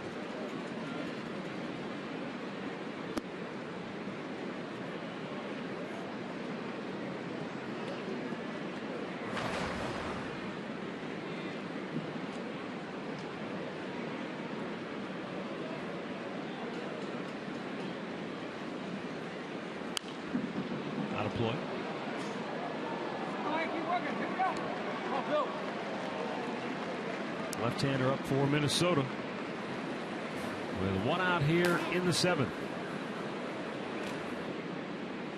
Well, this is what the Indians were unable to do the last time they squared off against Phil Hughes. I think the only run they had was the home run by Zach Walters. Yeah. And they only scratched out a total of 5 hits in the 7 innings against Hughes. Tonight, already 9 hits on the board against Hughes. Well, we found out how to go out. Don't get any sleep and you come face Hughes. Stay up Makes all sense. night. That's Pull right. all-nighter. By Hughes, but the shortstop Santana throws out his counterpart with 2 away. In-game recap brought to you by your Toyota dealers. Lonnie Chisenhall, Mike Aviles with back-to-back 2-out RBI hits in the 4th. Stake the Tribe to a 2-1 advantage. But Kenny Vargas with the 2nd solo homer of the night from Minnesota, tied it at 2. Michael Brantley put the Indians in front with his solo home run, number 20 on the year. And now the sac fly by Michael Bourne here in the 7th. And it's 4-2 Cleveland. Base is empty, 2 down. And Brantley takes breaking ball for a strike.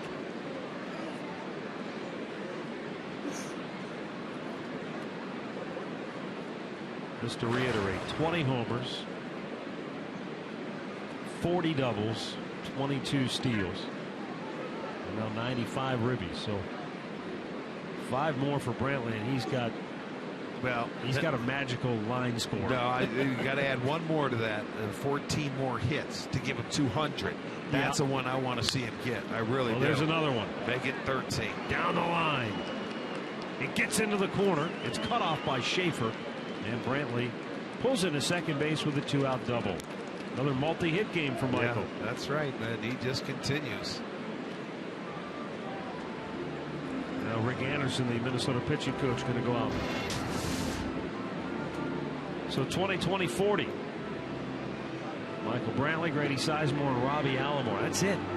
Yeah. The only three guys that ever accomplish the feat of 20 homers, 40 doubles, and 20 stolen bases in the season. I mean, to say nothing about, I know some people will look at that and say, well, back in the olden days, stolen bases weren't important. I mean, Mickey Mantle said forever, if I'd have known 40-40 was going to be a big deal, I'd have done it every year. Okay, I'll give you that. But just take it from, you know, the 1960s, 1970s on. You still only have three guys to get to 20 homers, 20 steals, and 40 doubles. Yeah, that's a special year.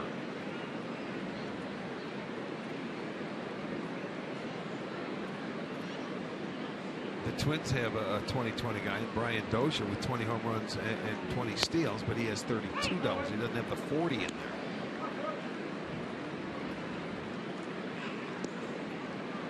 I want to see the 200 hits. To me, that's about as good as you can do as a hitter. Michael's still a very young player, too. There's no telling where career-wise health. If he stays healthy, yeah. That's the key.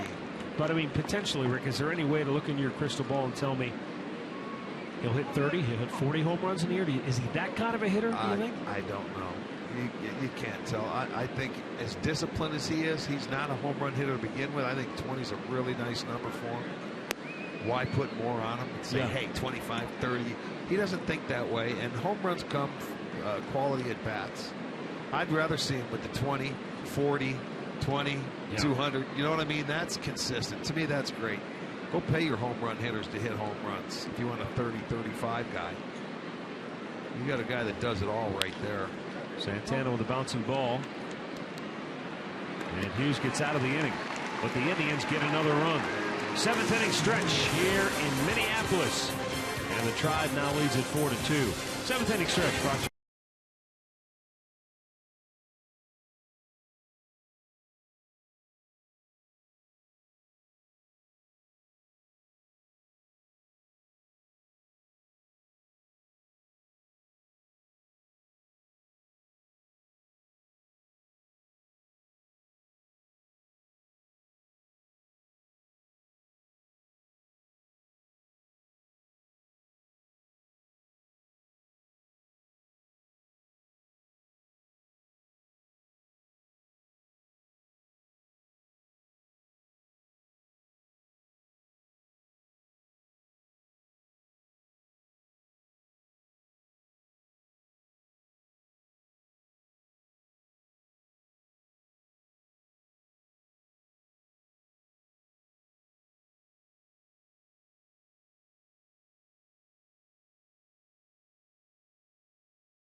Went 7 innings, but allowing 4 runs. So he's on the hook. Trevor Bauer will start the 7th for Cleveland with activity in the Indians bullpen.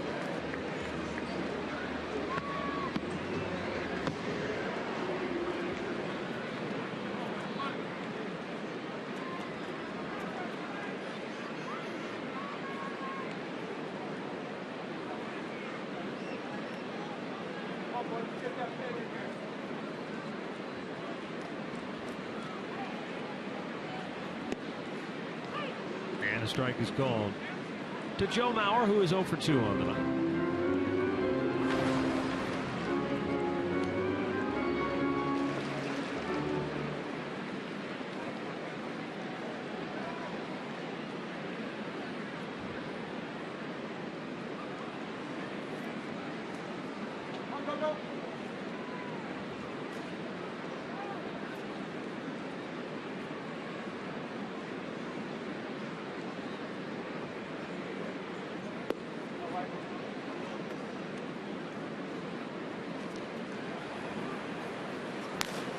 Scott Atchison from the right side, Mark Zubchinski from the left.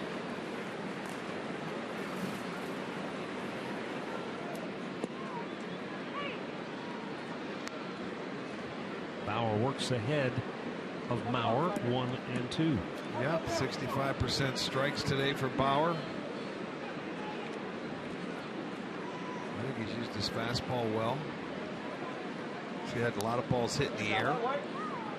Also has the 6 strikeouts. The 2 hits that Minnesota they left the yard. Big towering shot by Vargas, and then Garcia got him, and that's a guy that has had a lot of success against Trevor this year.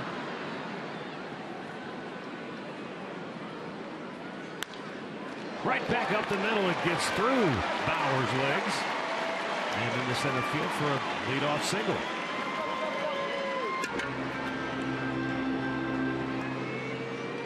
Well, I don't know how he got out of the way of that one. He jumped, and I thought it was going to be a kick save. That ball got by him in a hurry by the time he jumped up off the mound. So it's a base hit into center field by Mauer. It was the first hit that stayed in the ballpark.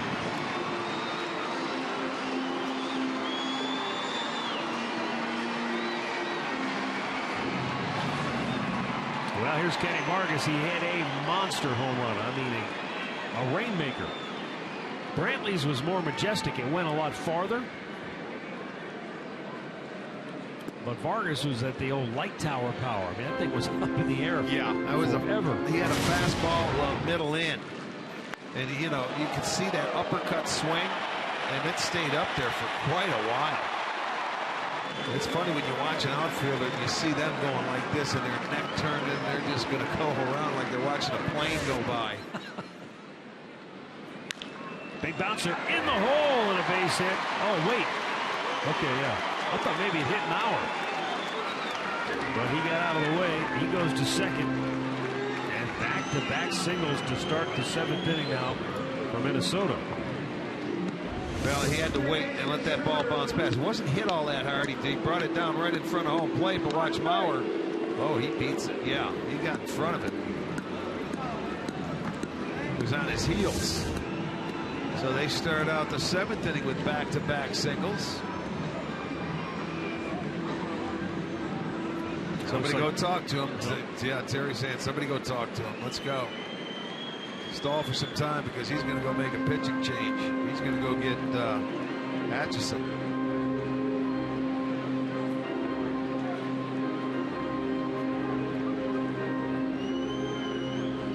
Now Bauer was clipping right along. He retired to side 1, 2, 3 in the 6th. But now the back-to-back hits to open the inning have spelled the end of his night. So the Cleveland Clinic call to the bullpen will be for the right-hander Scott Atchison, who's coming on when we come back. Indians leading at 4-2 here in the 7th.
used the bullpen extensively all season long, but Katie Witham has some information you may not be aware of with regards to Tribe skipper Terry Francona. Well, Matt, with that pitching change, Terry Francona has now set a new American League record in terms of pitching changes. He actually broke his own record that he set last season. He said, I do it for the cardio. No. He said that was not the goal.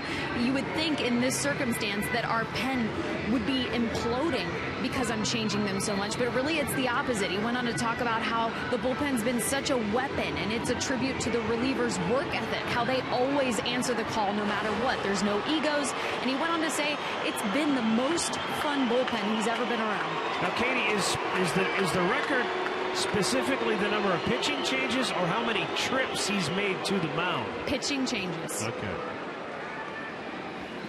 Well, overall, the third best bullpen in the league. ERA, it's been very good right from the start of the year. Even though they had to make some adjustments and changes throughout the way, boy, they have settled into play, and they have been great for Francona and Callaway. Strike call to Trevor Plouffe, who was 0 for 2 on the night.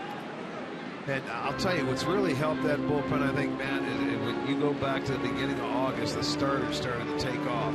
They started to go deeper in the game. You got out of that bullpen instead of the 5th inning or 6th inning. They're going deep into games. That certainly helps them out along the way as well, especially in the second half of the year.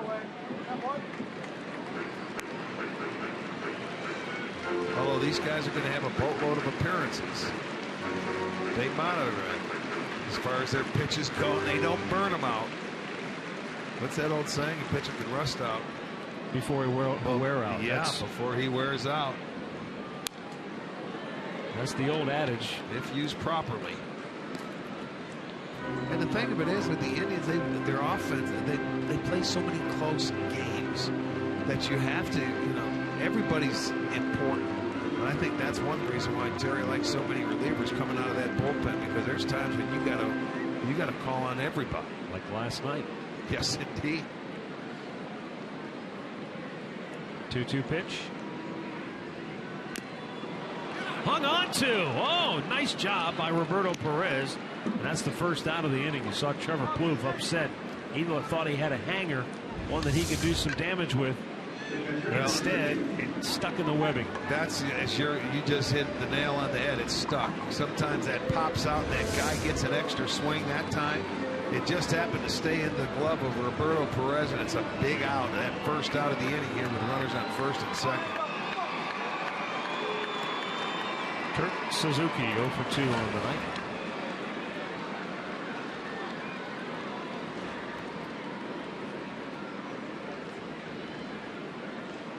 Well, Rick, getting back to your point about the bullpen and the use of it. Look, you and I know, being around the club as much as we are, Chris Antonetti and the guys in his staff and the research analysts and the people they have in the front office, things don't happen just out of happenstance. They've got data. They know how many times you can get a guy up and down in the night before you've either got to shut him down or you've got to get him in the game. So there's a lot that goes into this, and Mickey Callaway is in charge of keeping track of every time a guy gets up. Kevin Cash keeps track of how many pitches he throws when he's out there in the bullpen. So that, they're not just taking it up for a few minutes and get loose. Everything is calculated, so it all goes into account over the course of a season, so that hey, this guy's getting toward the end of the line. We can't use him much more. Well, and they have veterans down there that are teaching the young kids that happen to be out there, like a Crockett, like a C.C. Lee. They're getting firsthand knowledge, and Cash is the leader of the pack out there for those guys, like an Atchison. I heard he's been taking a lot of abuse for how old he is over the course of the year, and he just loves it. That's the other thing that's really, to me, is really impressive about this bullpen. They don't have a ton of experienced guys out there. Swing and a miss, strikes him out. Back-to-back Ks for Atchison. It's not like they have a guy with 8-9 years of bullpen experience, back-end guys. Atchison's, he's been around. Obviously, he's earned his stripes. And Brian Shaw, he's still pretty young. Like Katie said, there's no egos out there. These guys are all pulling together as a So we got a timeout for another pitching change, and here comes another one of the wise old sages from the bullpen. Mark Zipchinski, the left-hander, coming on when we come back.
This October, history will be made as baseball's postseason moves to America's new sports network, Fox Sports 1, your home for baseball's National League Division and Championship Series. It all begins this October.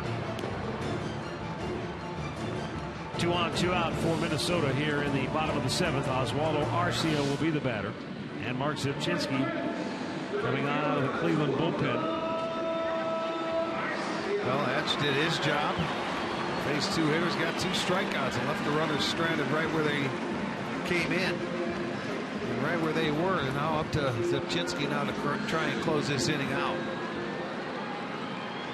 Since July 1st, Mark Zipchinski has pitched in 27 games, and his ERA is 0.63. He's given up 1 earned run in 14 1/3 innings.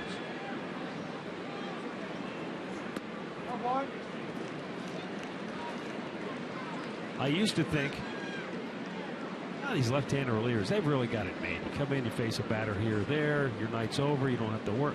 But boy, you don't realize, I think, the enormous amount of pressure that's on. You've got 1 hitter.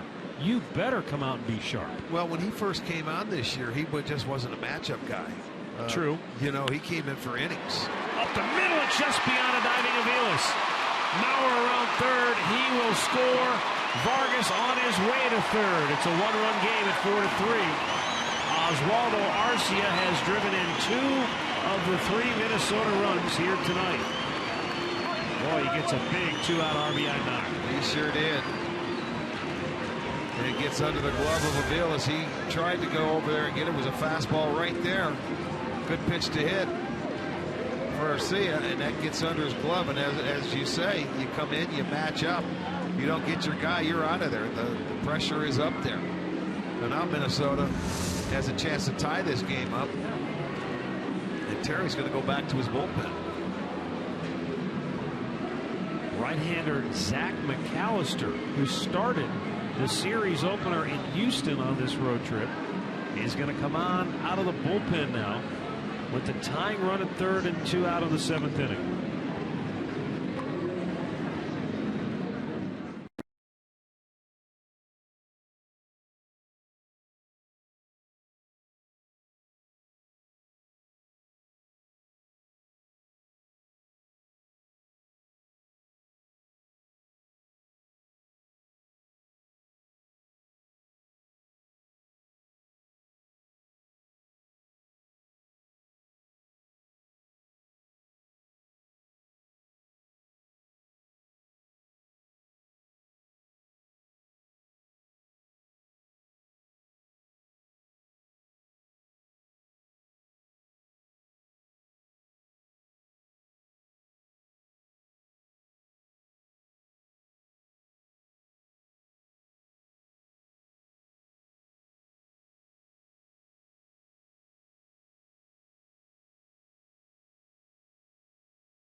on the Cleveland Browns from FoxSportsOhio.com's Zach Jackson, online and on Twitter. Follow Zach at FSOhioZ Jackson and read his game notes, daily coverage on FoxSportsOhio.com. Indians lead it by a run. And Zach McAllister coming on in a tight spot here with the tying run at third base, go-ahead run at first. And Aaron Hicks, the batter, 0 for 2 on the night.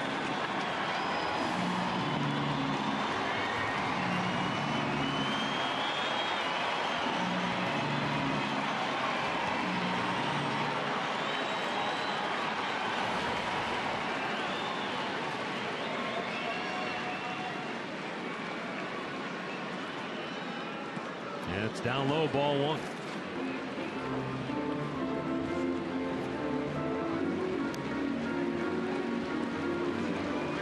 We're just getting to that point in the season where you got the cumulative effects of all of the appearances and innings. But then you just look, just last night, Atchison worked an inning, Brian Shaw pitched 2 innings, Mark Zubczynski pitched in last night's ball game. You got to find some other people who can get some outs. And that's why I think Terry Francona goes to Zach McAllister in this situation.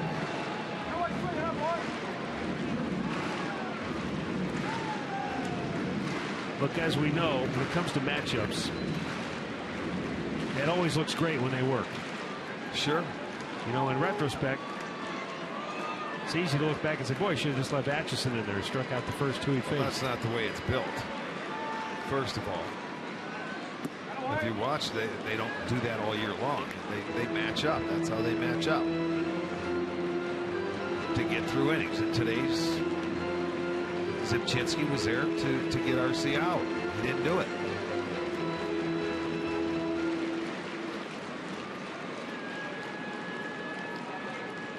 So now it's up to McAllister to try and stop the bleeding here. 2-1 pitch. Low, 3 balls and a strike.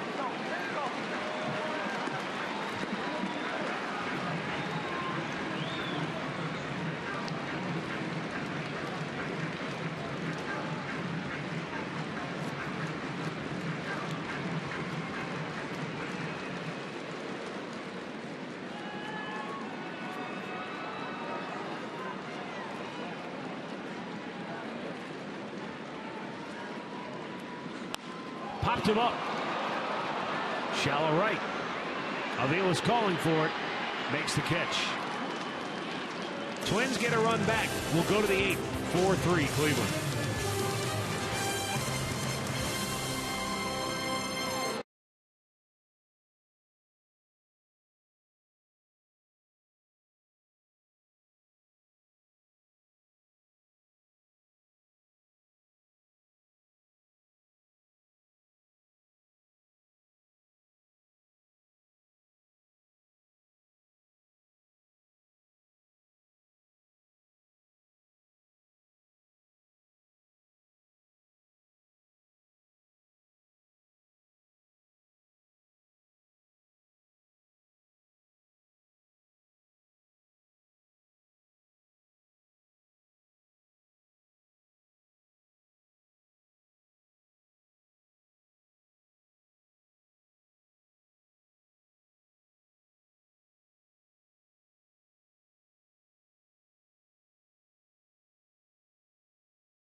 And may not be reproduced or retransmitted in any form. And the accounts and descriptions of this game may not be disseminated without the express written consent of the Cleveland Indians.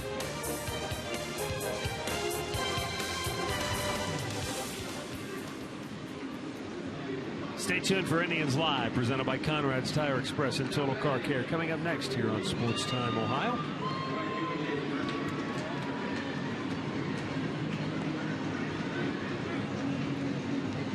Indians with a 4-3 lead. New pitcher is Aaron Thompson, left-hander, coming on to face David Murphy. Lonnie Chisenhall and then Mike Aviles due up third. Okay, we got Tyler Holt. Pinch hitter. Tyler Holt will bat for Murphy.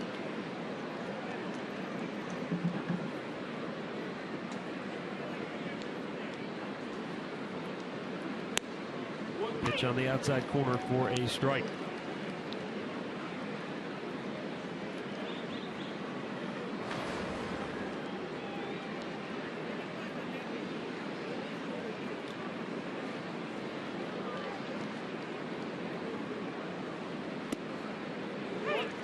Tyler 3 for 5 as a pinch hitter on the year. Meanwhile, Aaron Thompson, a veteran of 10 minor league seasons.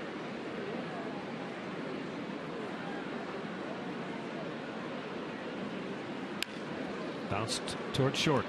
Scooped by Santana. And he throws him out one away. In-game box score brought to you by Hyundai. Michael Brantley with 2 more hits. 20th home run of the year. And the Indians had some big 2-out hits tonight from David Murphy, Lonnie Chisenhall, Mike Aviles. He had a nice approach against Hughes, who came out the first couple innings. He was striking everybody out.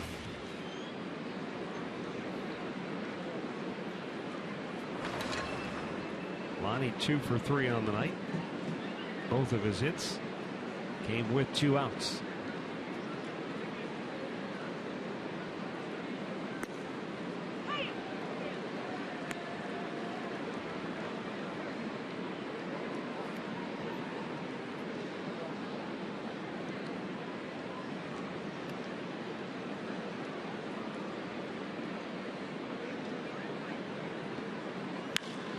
He drives one to deep left field. Back is Schaefer, still going back on the track. Makes the catch right in front of the wall for out number 2. Nice play by Schaefer because he got spun around with. He sure did. He had to turn around, and when the left-hander, that's why the toughest thing for a left fielder is when the left-hander drives the ball over your head. You see where he got caught. He had to turn around, but he made the adjustment. He picked it back up in time. Watch him, a quick turn of the head. And it put him right back on track where he was able to make that catch. It's tough when left-handers drive it. It's different when right-handers do it to the right fielders because it happens much more often. Mike Aviles with 2 hits tonight. 2-out RBI single in the 4th, a 2-out double in the 6th.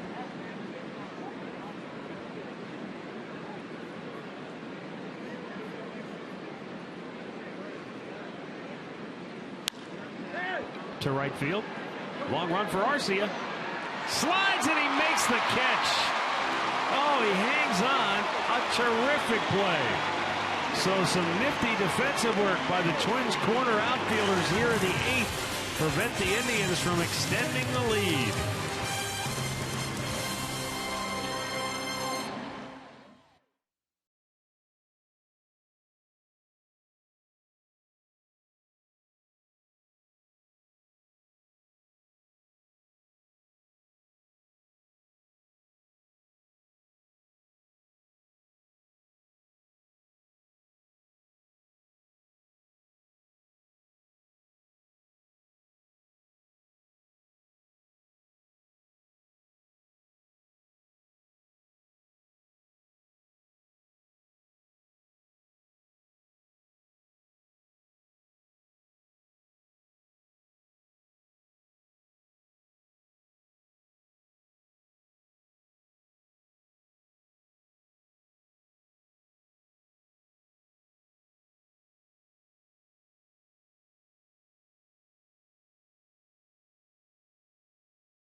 Bottom of the 8th at Target Field, 4-3 Indians on top. And the Indians are going to go to Brian Shaw, who pitched 2 innings last night in the Indians' 13-inning win over the Houston Astros. This will be his 77th appearance on the year. No, it's been a busy week for him. You're not kidding. Look at that. 93 pitches. Yeah. Off Monday and Wednesday. Well, he'll be back at it again here. Well, this goes back to your point before about so many close games. Yeah. And when you're into your bullpen and you're matching up, you're going to burn through them pretty quickly. Well, they'll get Schaefer, Santana, Dozier. Scheduled hitters. Nick Hagedorn is up if needed. Presumably, should Joe Mauer get to the plate, he would be due up 4th. Schaefer bloops one to left, base hit. His first hit tonight and only his 2nd hit against the Indians this year. And we'll go back to the studios for a Mazda game break. Here's Al Pulaski.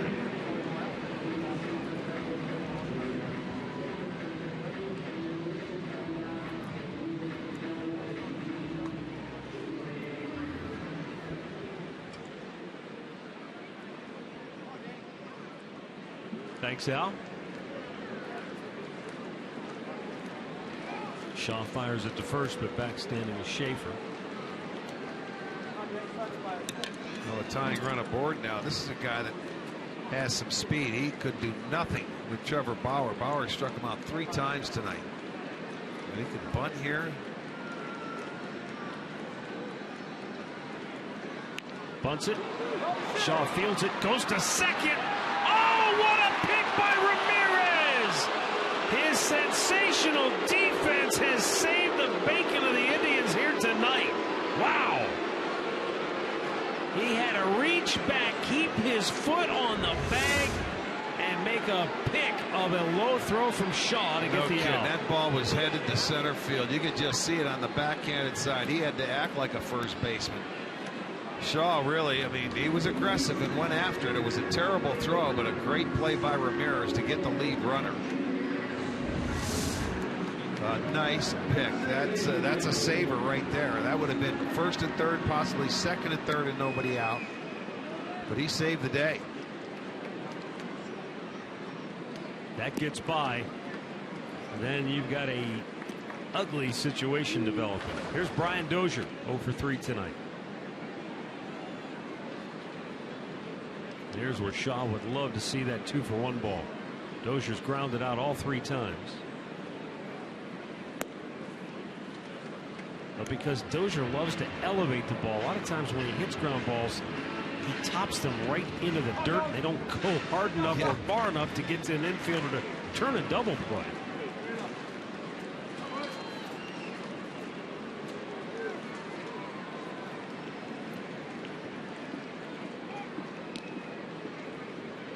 Santana, a guy with 18 steals, so you got to keep your eye on him and pay attention to him.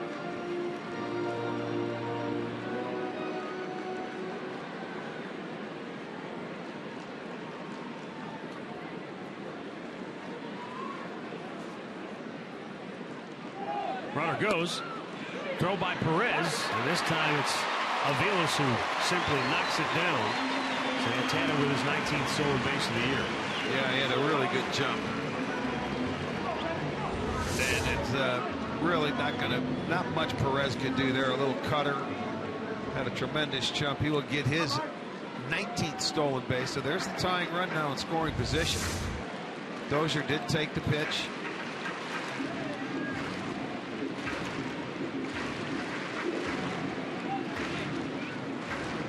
One-on-one the count with Dozier at the plate. Joe Mauer on deck.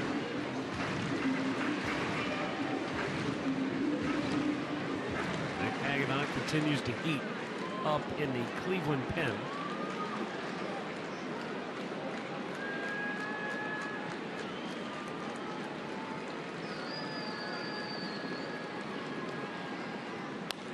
Popped him up. That Playable. should stay in play. Santana.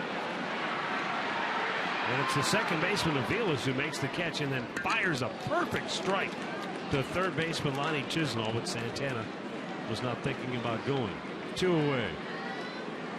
Now you would assume Terry Francona will go to the left-hander hanging up, but we'll see. Well, you got 1 of 2 ways to go. You can go ahead and try and put Mauer on first base, even though he would be the go-ahead run. And that's what Callaway's going to talk about here. And then you've got the rookie Vargas on deck. So they've got their numbers in the dugout, what they want to do. So Callaway, they're not going to make the move. They're going to talk about it, and Callaway is doing the talking. Well, here's the other thing about Kenny Vargas, who's on deck. Should you choose to put Mauer on, Vargas has hit 8 home runs from the left side of the plate, only 1 from the right side. Okay. Well, my point here, though, with Mauer, the hitter, he doesn't chase many out of the strike zone, so you can't mess around and try and get him to nibble or swing at bad pitches. So I'm just wondering if they're just going to go ahead and put him on, or if they miss with the first 2, put him on. But Mauer, he's been so disciplined. He rarely swings at the first pitch. Even when you have runners in scoring position, he's going to make you throw strikes. More discipline than Michael Brantley. Well, it looks like they're going to at least attempt to pitch to him. We'll see.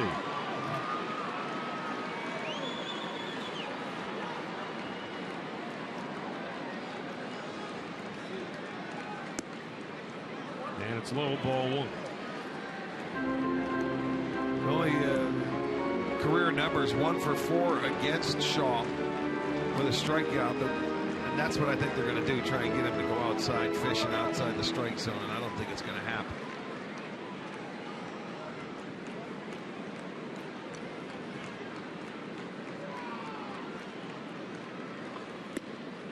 There's a strike. Came at him with a fastball. Might have surprised him. No, he's just that patient hitter. He's going to work, and he usually sees 5, 6 pitches in an at-bat. You know what? Even when you get to 2 strikes, you're still going to have to throw him a strike. Right. That's just his philosophy. It has been his whole career.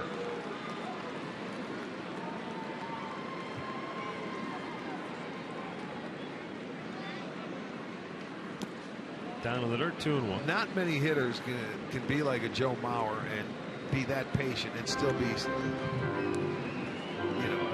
over a 300 hitter. He's not afraid to hit with 2 strikes. He stays on the ball and he doesn't try and pull it.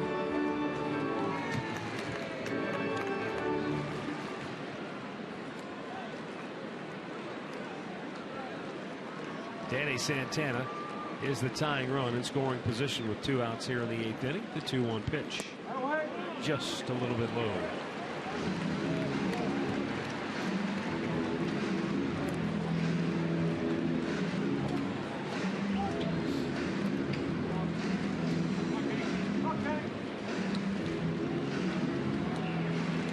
There you go. They're going to put him on now.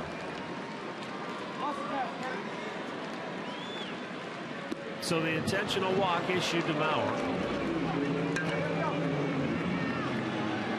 And now Terry Francona will go get Nick Hagedorn to turn Vargas around.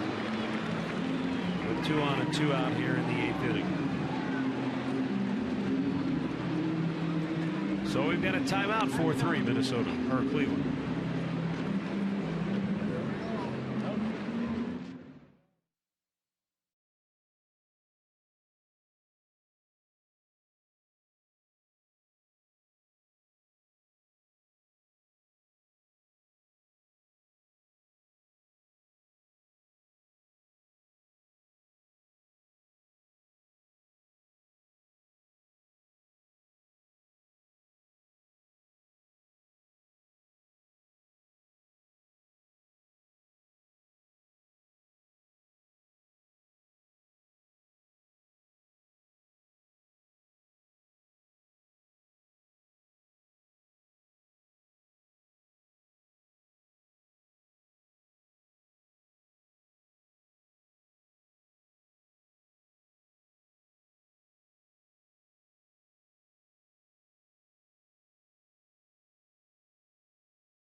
Dragons Live, presented by Conrad's Tire Express and Total Car Cares. Coming up next here on Sports Time Ohio. Twins still batting. We're in the bottom of the 8th. They have 2 on and 2 out. Kenny Vargas will be the batter. And Nick Hagedorn coming on to face him. As I mentioned before, the key here is that they'll turn Vargas around. As a left-handed hitter, he has been some kind of dangerous. He's batted .336 with 8 homers and 24 runs batted in. From the right side of the plate, batting average is 100 points lower in only 1 home run. I like those odds.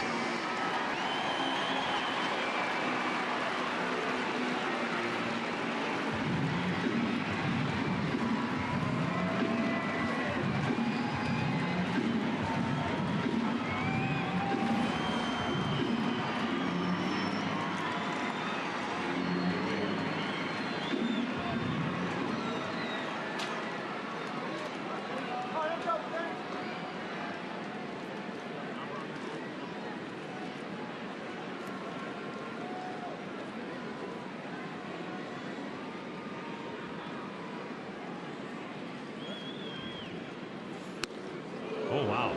96-mile-an-hour fastball led her high, and Vargas could not catch up to it. You're talking about power against power. Let's go high fastball, and then he's going to swing at it. He's not going to catch up to it.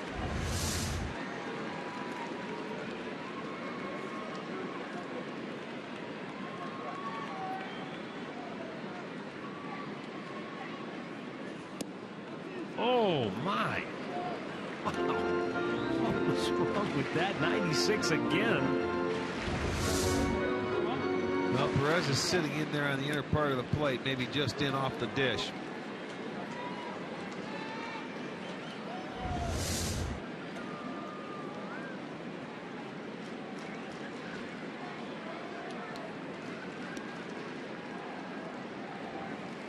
Breaking ball and a dandy. Whew. That's good. A lot of times when Nick comes in, he has a tough time throwing that breaking ball for a strike. The first or second time he throws it, it takes him a couple. Now, if you happen to throw one and get it down, at least he threw that first one for a strike, and the hitter knows you can throw it. But now you have a chance to get a swing and miss. Yeah, now he's thinking, uh-oh. Right. I couldn't catch up to 96, and that one baffled me. You proved you could throw it for a strike. Breaking ball, there you swinging. go. Beautiful. Well done by the left-hander Nick Hagedorn. He gets out of a jam here in the 8th. And we'll head to the 9th. 4-3 Cleveland.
Miller Lite. Back in the 6th inning, Michael Brantley joining a rather exclusive fraternity for Indians ball players. His 20th home run of the season. 20 homers, 20-plus steals, 40 doubles. Only the 3rd player to ever accomplish those numbers in a single season. Congratulations, Michael. J.B. Shuck lead off for Cleveland here in the ninth. Aaron Thompson up to 1, 2, 3, 8. With some good defense behind him.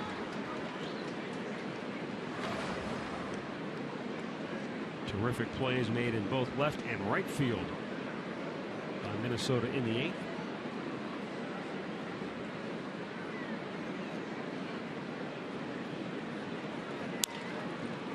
Bouncing ball to second. One away.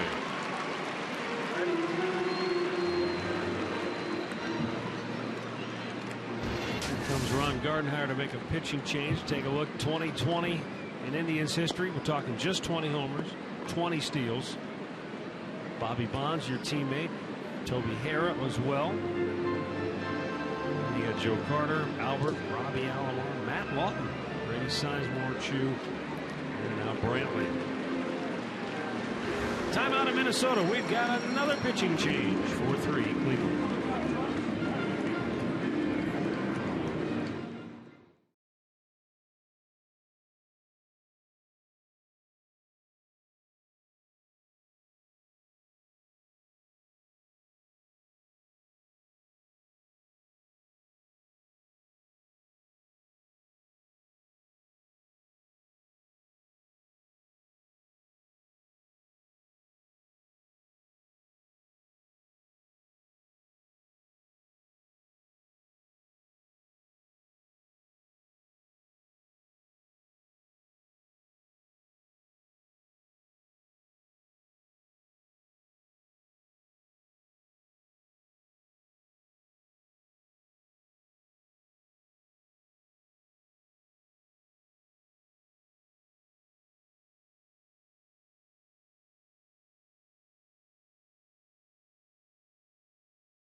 Kenner.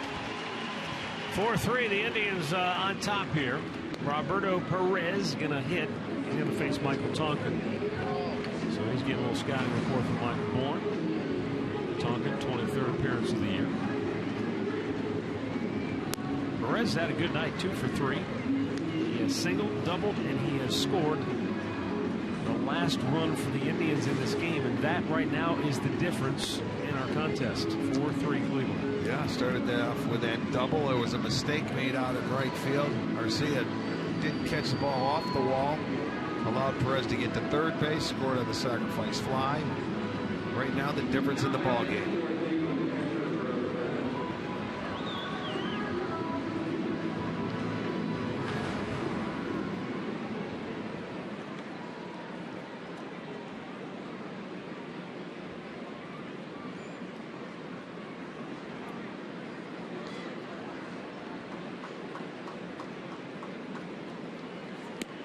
Pitch outside, ball 1.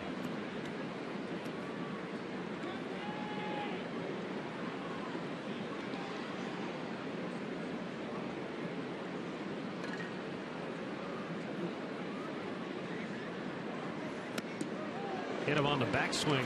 Sure did. Perez says, "Oh man, hate to do that to my fellow catcher." What's the extension? Did it get the glove? Yeah, just got him on the glove.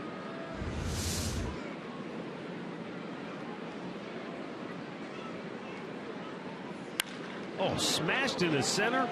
And how about Roberto Perez with a 3-hit night? Yeah, he's saying, I want some more playing time. He just drives a fastball. Now, Perez can hit a fastball. He's done it since he's been called up. But they keep throwing it to him, and I'll tell you what, he keeps hitting it. 3 hits tonight. And now Gertenhauer's going to go get his left-hander for Michael Bourne at the top of the lineup. Timeout in Minnesota.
Taking a look at the man he's about to face, Caleb Thielbar.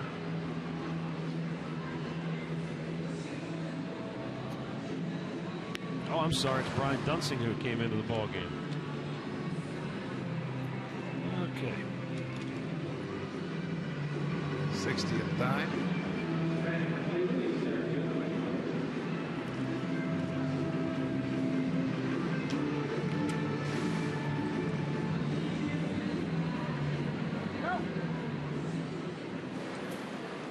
Cody Allen getting ready for Cleveland. Bourne is 0 for 3 on the night. Drove in a run with a sac fly in the 7th. That's the last run the Indians scored in this game. And he takes a strike.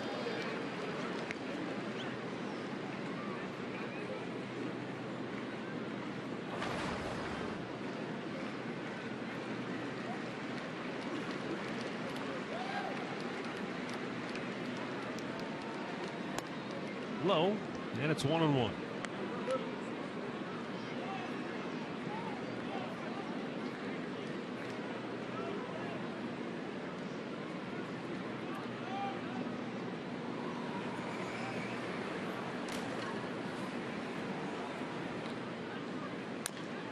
Chops it foul right off of his foot.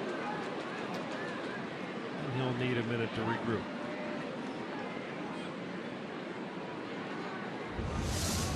Well, you'll see. Let's go with the bat right away. Straight down into it. And yes, that does hurt.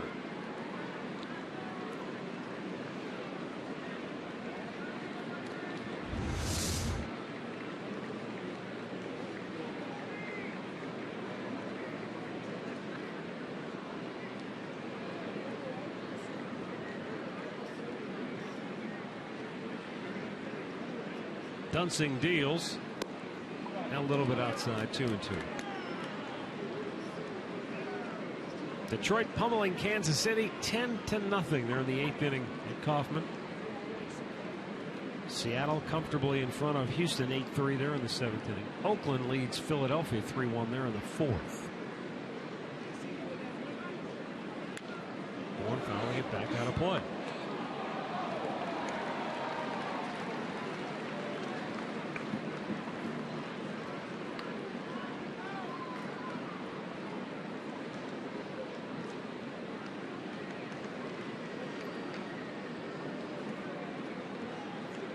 Indians have out-hit Minnesota 11-6 on the night.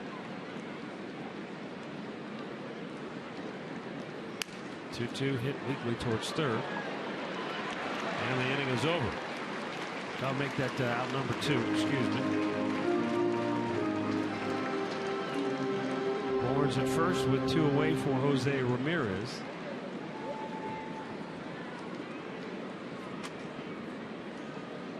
And he is 0 for 4 tonight. He has struck out twice.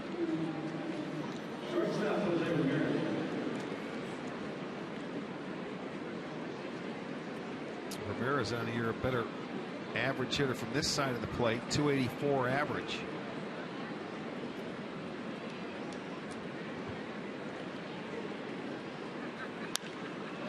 High pop.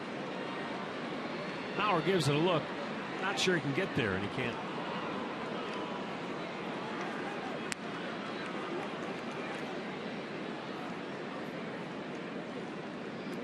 That Mauer got there, but the one on the field did not. Right.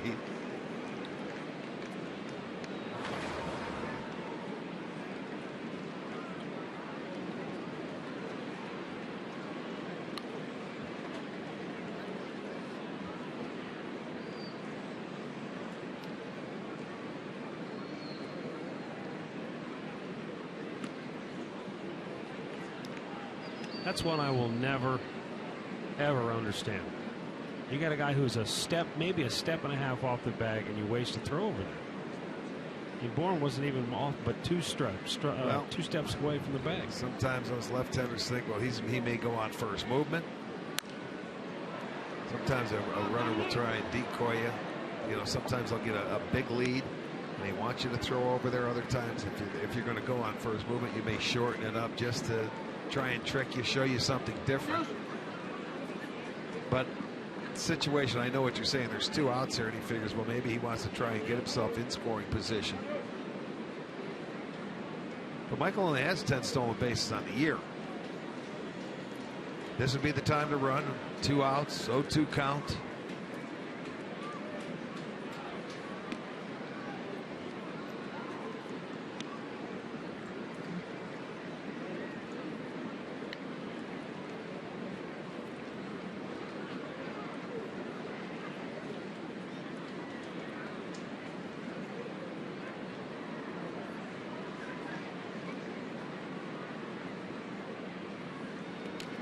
Oh, it gets away from Suzuki. Caught him in the bare hand. Beautiful. He doesn't have to run there. So Bourne down to second base. And Suzuki is. He's taking his time. Angry. Yeah, he is. I don't know if that's crossed the same up, thing. maybe? Maybe, yes. Oh, that just took a wild hop on him. That was a terrible pitch. 0-2 pitch. And, you know, that's a count where you have an opportunity. If you think he's running, you can throw one up and away. Suzuki, that caught it on the bare hand. He wanted some time to help himself. But now the runner's in scoring position, so mission accomplished no matter how it's done.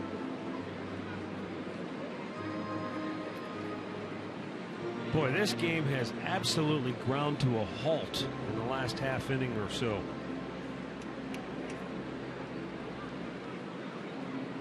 You get to the bullpens. The minute you start going to the bullpens, everything, the stop signs come out. It's like you're clipping along on the highway and all of a sudden you see brake lights. 1-2 pitch. Ripped down the left field line, but foul.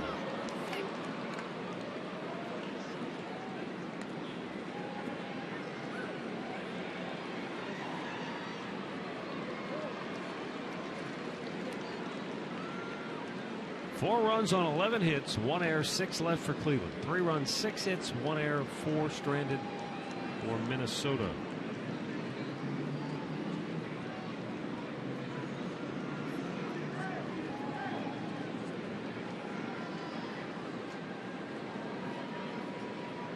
Now the 1-2 offer.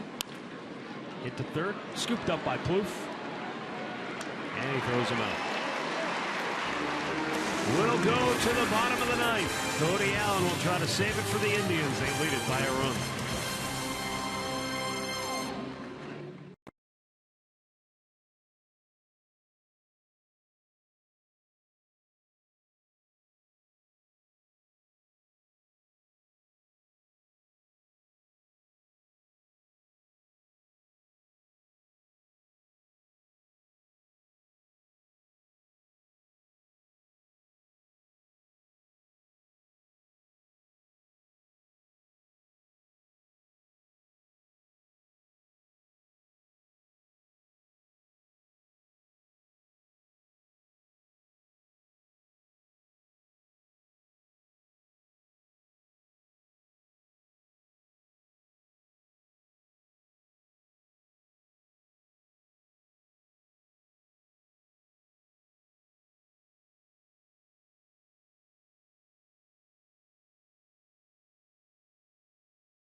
Good look at Target Field here in downtown Minneapolis. Indians with a 1-run lead, revisiting our keys to the game, brought to you by Wayside Furniture. The Indians were aggressive against Hughes. They pounded out 10 hits in 7 innings. They tagged him for 4 runs, and that's saying something because he came in with a 3.56 ERA on the year. And I thought Trevor Bauer did a heck of a job tonight. He gave up 3 runs, but a couple left the yard, a couple of solo home runs. Yeah. Fastball and a curveball. That's how they scored early. They had 2 hits, they had 2 runs, but he battled. I thought he pitched very well. He didn't give up a 3rd hit until the 7th inning, and then he was lifted from the game. Here's Cody Allen trying to save his 23rd game on the year.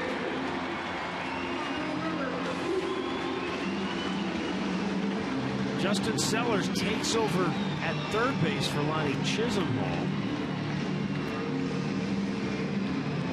And Minnesota will send Trevor Plouffe, Kurt Suzuki, and Oswaldo Arcia to the plate here in the ninth.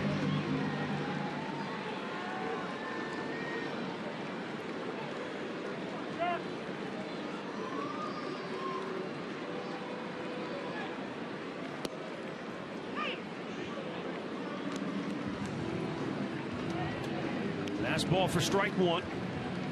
Plouffe has lined out, he has flied out, and he has struck out tonight.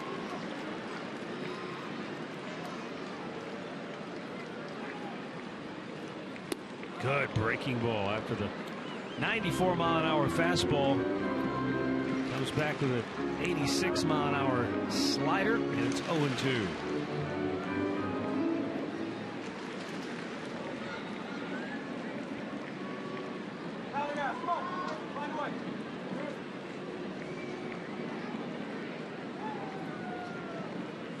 Swing and a miss. He chased one in the dirt. And Perez will throw down to first. 1 away in the ninth.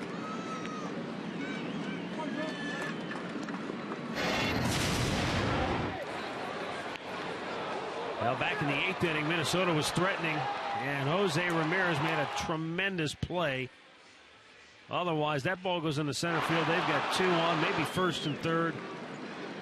And then Nick Hagedorn struck out the big boy Kenny Vargas with 2 on and 2 out to end the inning. Yeah, nice sequence there by Hagedorn to get out of it, keep it a 1-run game, turn it over to your closer, and he comes in and strikes out the first hitter he faces. Kurt Suzuki looks at a breaking ball for strike 1.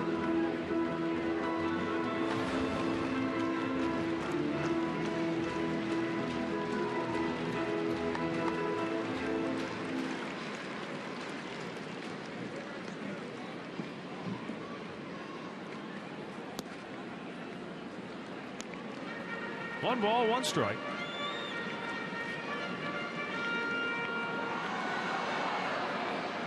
So he's had Suzuki's number to this point. Here in Minnesota this year, the Indians and Twins have split 6 games. Tribe leads the overall season series 9-7. Kyle Beck, count 1-2.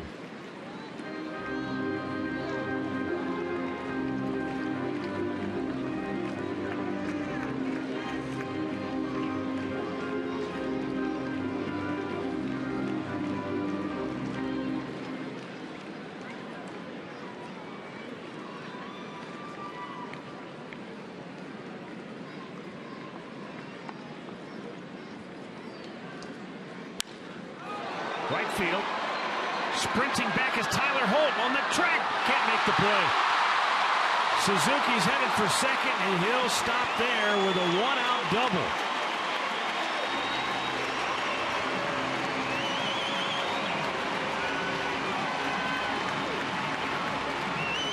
Hit that ball a long way. Got it over the head of Tyler Holt.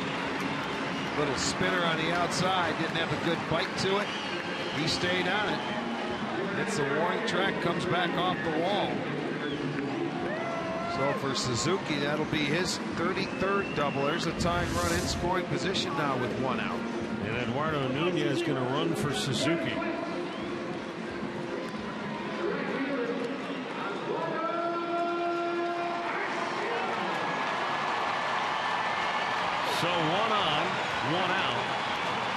Oswaldo Arcia is the batter.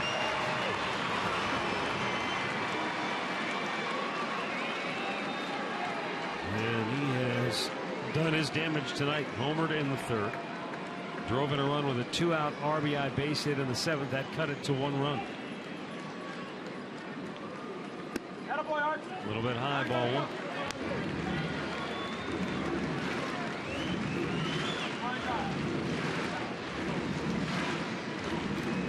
1 for 6, 5 strikeouts, but again, we showed you the numbers Suzuki had in his career against Cody Allen. You saw that worked out.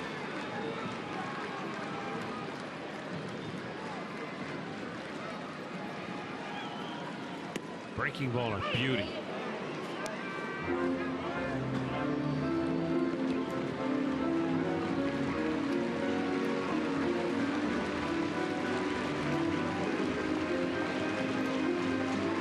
Arcia, 19 home runs on the year.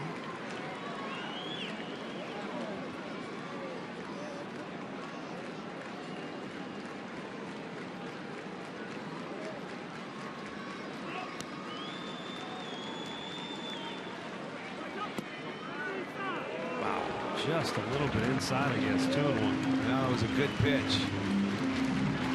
You're not going to let Garcia. If you go in, you got to go in off the plate. How many times? That's a good pitch. How many times have we said with this guy, he likes the fastballs, he likes it in because he tries to turn on it. If you go in there and you miss, you better miss off the plate. But that didn't miss. That was a perfect pitch. That's a strike, I think. Changes the count. Left field, base hit. Nunez has to stop at 3rd. Shuck got off a terrific throw. But now here are the Twins with 2 on and 1 out in the bottom of the 9th. Well, he hesitated a little bit. Did Nunez pinch running? He was afraid that Shuck might be able to catch that ball. And you know what? I think that's a bad read. He should know where that outfielder is. When you're the base runner like that, you see he stopped and hesitated and stopped and started again, and that stopped him from scoring. The tying run is what it did. Now we're going to get a pinch runner at first base for Arcia. Great for the Indians. And that pinch runner is Chris Herman. You don't see many catchers pinch running.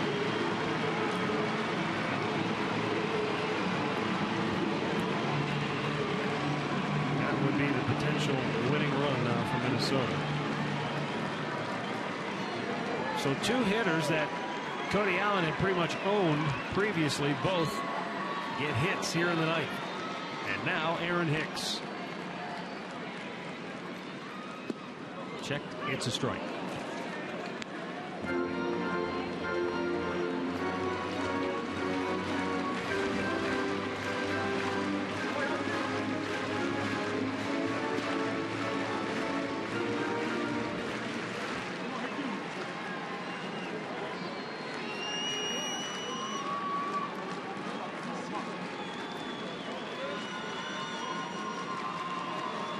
Now the 0-1. A little bit outside.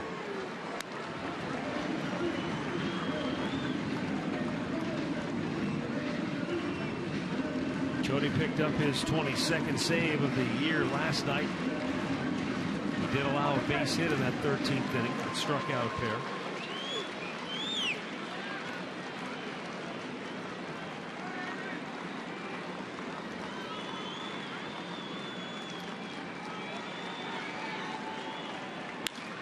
Double play, ball to short. Oh, Ramirez can't make the play.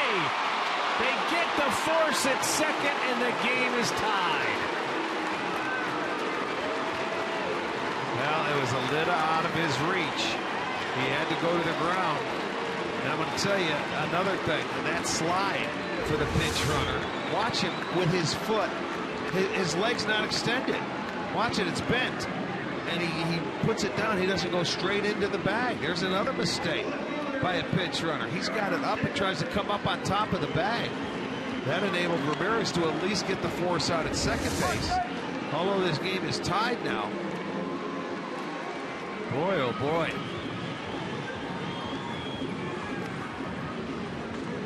Well, the Indians bullpen is almost fully exhausted too.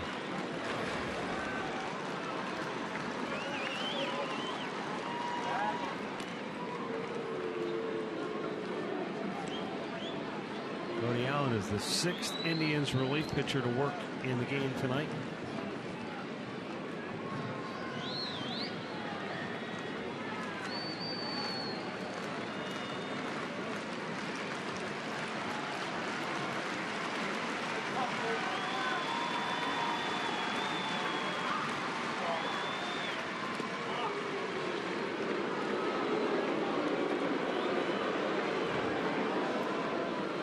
Blown save for Cody Allen, but boy, that looked like a double play ball to end the game. No question. And one of the rare times that Jose Ramirez has not come up with the play.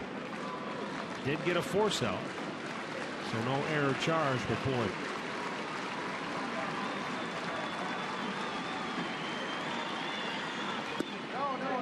On a night where everybody on the ball club is a little weary to begin with after the late night arrival. Let's take another look at it. It's right there. That ball was hit, I think, a little harder than he thought. He went down for one hand, and he couldn't catch it cleanly. If he catches it cleanly, you flip it over, it's a double play ball.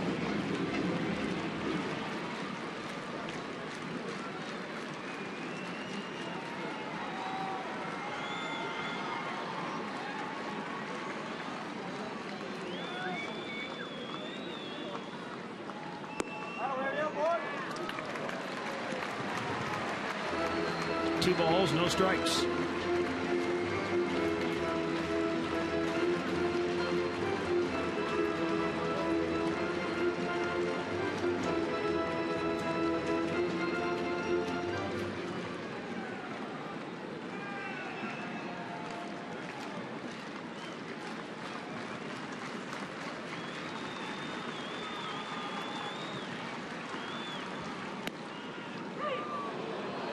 It's 2-1 on Schaefer.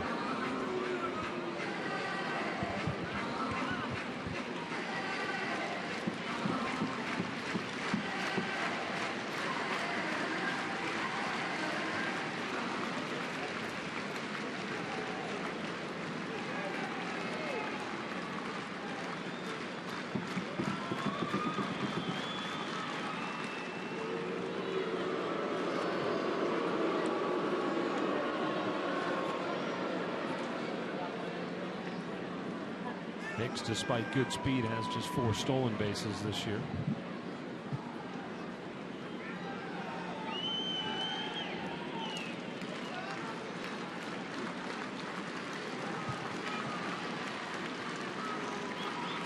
And the 2-1 is hit out of play to the left.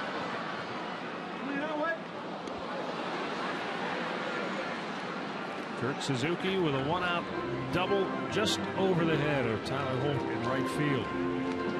And then Nunez came on the pinch run for him. Arcia lined a single to left.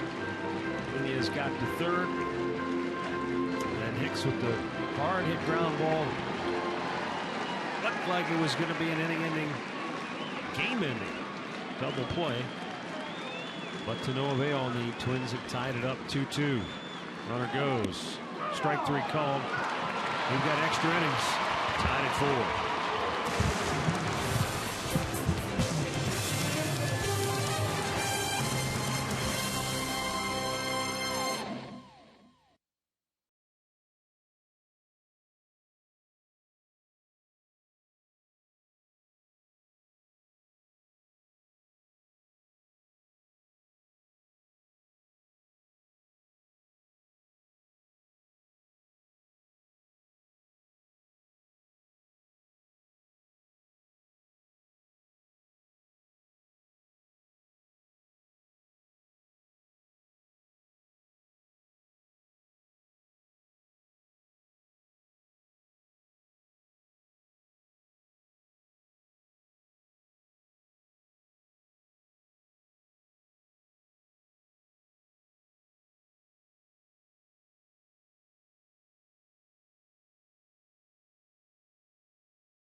Links, feed your wild side.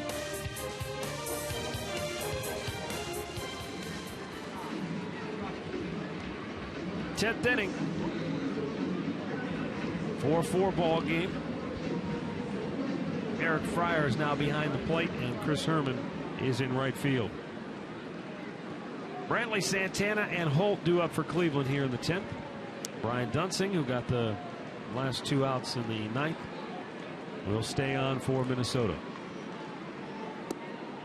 This will be the 20th extra inning game of the year for the Indians. They're 19, they're 12-7. This will be number 13 for the Twins. They are 5-7.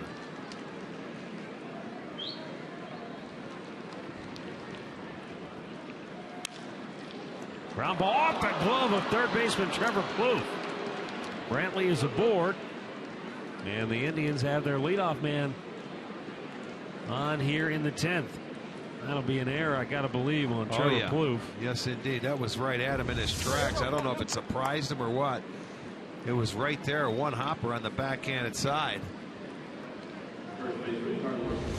They will get an error, so see if the Indians can take advantage of it. Second error of the night for Minnesota. Now up comes Carlos Santana. He's 0 for 4 tonight.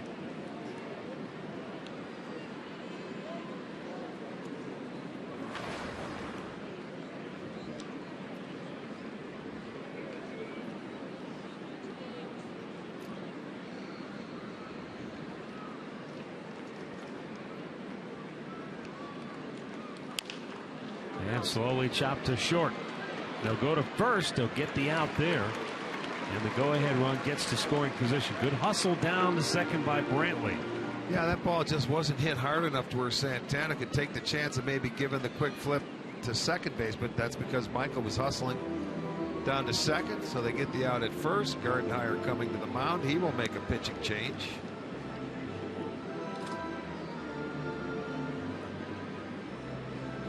Jared Burton is going to get the call from the Minnesota bullpen. He'll be on when we come back.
The 10th inning.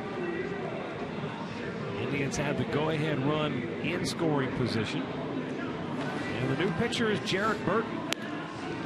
Right-hander making his 66th appearance on the year. And if you missed it earlier, Katie Witham told us that Burton will be in the new closer's role now that Glenn Perkins has been shut down for the remainder of the year. Not a safe situation, obviously, in a tie ball game, but gives you an idea what Ron Gardenhire thinks of this particular situation. You got Tyler Holt batting, and then Justin Sellers is on deck.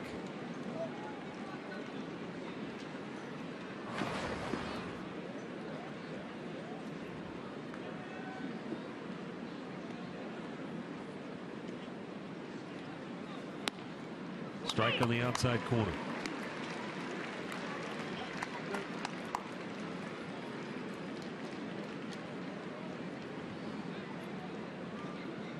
Holt grounded out his only time up in the 8th.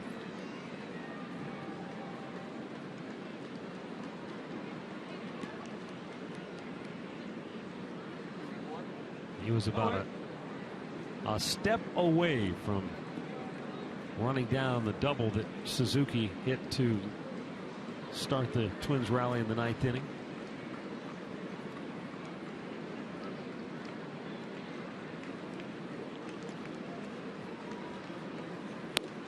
Swung at a ball outside, and it's 0-2.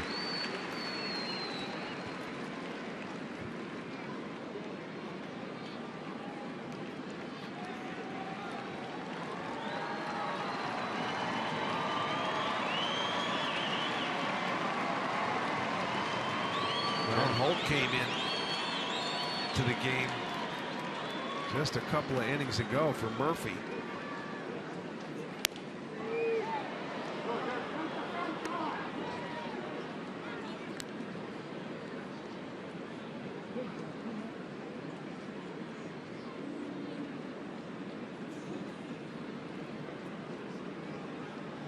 Jason Giambi looking to be a pinch hitter at some point this inning. 2-2 the count.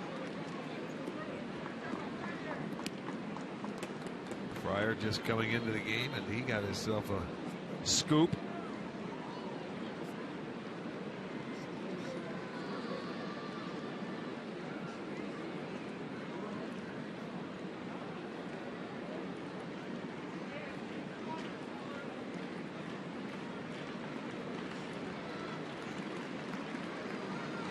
Burton's 2-2 offering.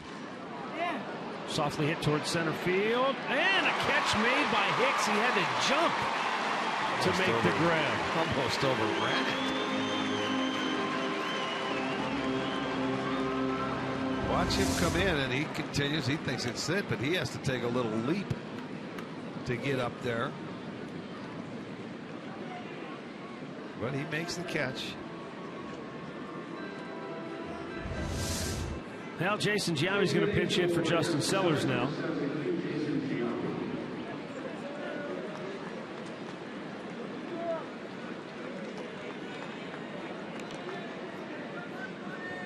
The Indians have a go-ahead run in scoring position. And Giambi will bat with 2 outs here in the 10th inning. 8 for 56 on the year. 0 for 3 as a pinch hitter. And it's outside ball 1.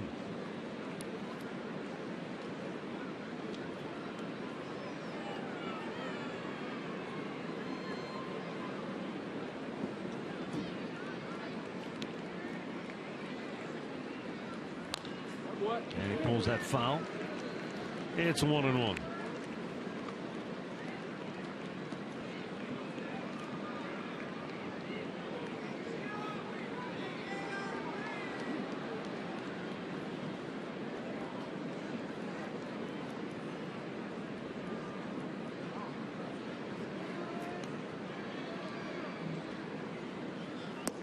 Down and in, 2 balls and a strike.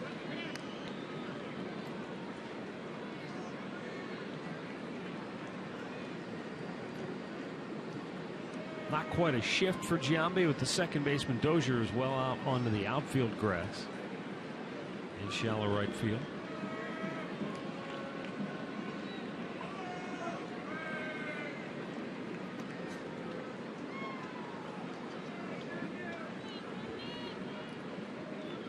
Indians led it 4-3 going into the bottom of the 9th, but the Twins Able to scratch out a run to force extra innings. Now Giambi with a 3-1 count. Mike Aviles waits on deck. Giambi hasn't had many at-bats recently and towards the end of this year, but you can see where pitchers still don't like to throw him strikes. You know what I'm saying? They don't give him much to hit, and he hasn't played all year long. And they are still not aggressive going at him. And you see, if they're going to miss, they want to miss off the plate away. That was a perfect pitch. Fastball at the knees on the outside corner. Well, Giambi didn't think so. He went and told him, and I don't either. Yeah, it looked like it was off the plate. Sure did. But that's where if they're going to make a mistake, they want it to be out there. Absolutely. The 3-2. He pulls it into the tracks of Dozier, and the inning is over. We'll go to the bottom of the 10th. Still tied at 4.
Bottom of the 10th.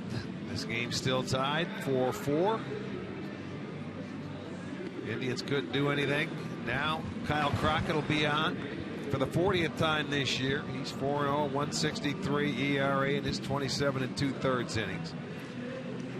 With a couple other moves, we've got Chris Jimenez coming into the ball game. He will play third base.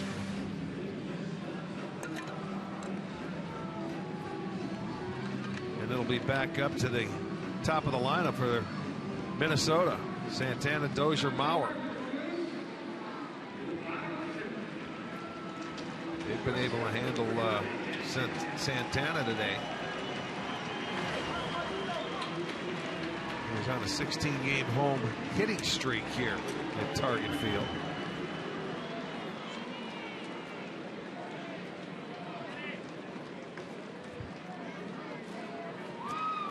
Oh for 4 on the night. He has struck out 3 times. Yeah, he looked bad against Trevor Bauer. We've got a couple of guys up getting loose in the Indians bullpen behind Crockett. Might be Josh Tomlin, one of them. Ripped to left field, a base hit. Santana's aboard to start the bottom of the 10th. There's his home hitting streak. That will continue. It took him a while. It took him extra innings to get there. It's 17, and he had a fastball right there that he drives into left field. That's the longest home hitting streak for a Twin since Marty Cordova back 17 straight back in 1996. Oh, Marty Cordova. Yeah, how about that? You want to bring back a name from the past? There you go.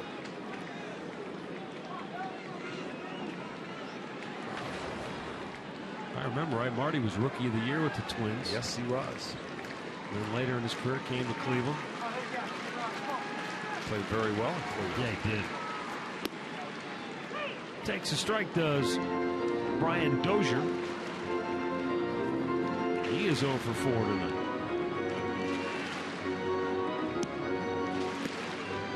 Well, you didn't see him squaring around to try and give up a bunt or give up an out to try and move Santana into scoring position.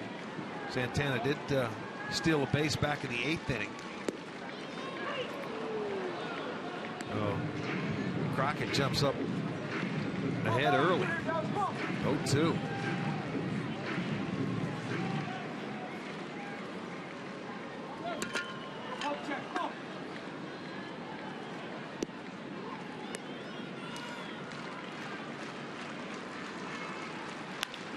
Line base hit right field.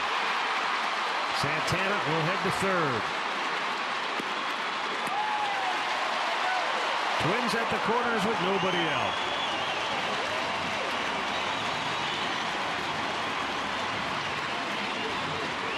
That was an 0-2 pitch to Dozier. That was too good of a pitch right there. He takes it the other way over the head of Aviles at second base. And then Santana able to go all the way to third with his speed. He was not going to hesitate or stop at second. So the Twins in business here, first and third, nobody out. Joe Mauer, the hitter, got to come in here, don't you?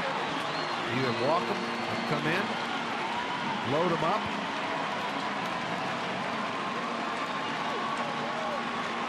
Well, you got Kenny Vargas waiting on deck. Yeah, you got to load him up. You can't let this guy beat you here. You got to load him up and bring up the big guy and keep him from the right side of the plate.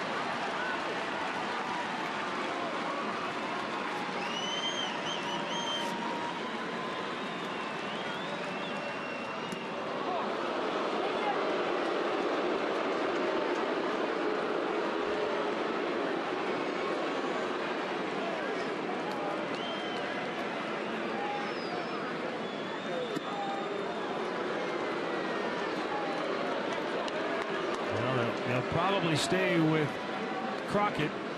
I would think so. Face Vargas and then see what happens after that. Yeah, then everybody has to come in. The infield, the outfield. And if he does get the out, then you go back to a right-hander out of the bullpen. Unless they have something else and they have some numbers that I don't see right now, but the intentional walk will load him up with nobody out. Twins in business. Houdini is going to have to make an appearance here for the try.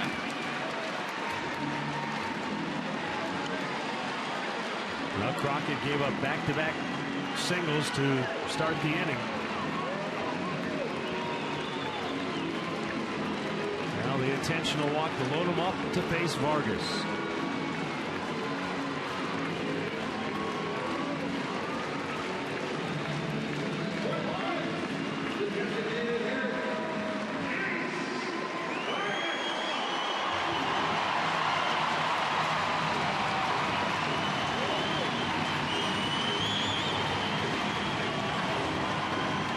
So the outfield draws in, the infield is in.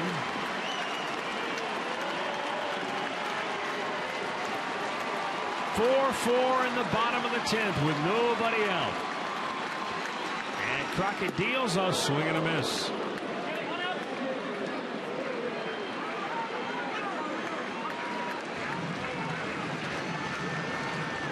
Sometimes, especially with a young hitter, the overly aggressive. We'll see if Crockett can take advantage of that. Yeah, that's what you're hoping for. He's very anxious. He wants to win it. Swing and a miss. It's 0-2. Don't throw him a strike. And you can see he's up there hacking at everything. Another breaking ball out of the zone. That wasn't even close, but he's getting after it. He wants to walk it off. He's down in the count 0-2 now. But remember, Dozier had an 0-2 count.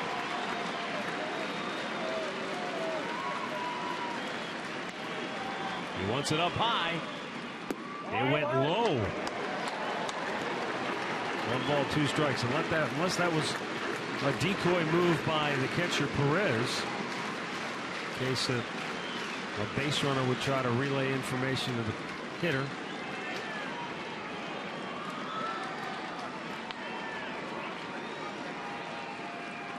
Swing and a miss. He got him to go fish again.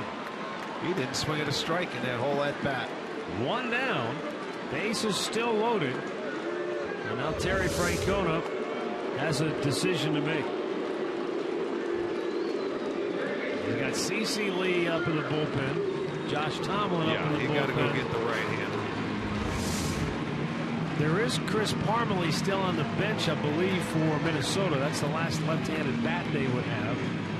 Should Ron Gardenhire want to make a counter move. And it's going to be Josh Tomlin. So bases loaded, 1 out. Tie game, bottom of the 10th. The drama continues.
Loaded him up. He did get a strikeout. And now Terry Francona going to go to the right-hander Josh Tomlin, who will be facing Trevor Plouffe. The bases loaded and 1 out. Tomlin's 25th appearance of the year. But a guy that's going to be around the plate. You know, he's Trevor Plouffe, a guy that he has 40 doubles on the year. He's a pretty good RBI guy, 78. He's 0 for 4 tonight. Josh Tomlin is going to have to come out of here for the Indians to get out of this and keep it a tie ball game. Like I said, Houdini's going to have to make an appearance. And I'll tell you what, Crockett did get Vargas to swing and miss at pitches that were nowhere near the strike zone for out number 1. Now you could get a one hard hit double play ball. Possibly two if it's at one of your infielders. Or they can come home. But remember, Santana on third is very fast. Tomlin deals. Swing and a miss. Plouffe came up empty. Well, that was the same situation we had in the 9th inning. When the Twins had first and third with 1 out. Looking for the double play ball. They got it but didn't turn it. And the Twins tied the game.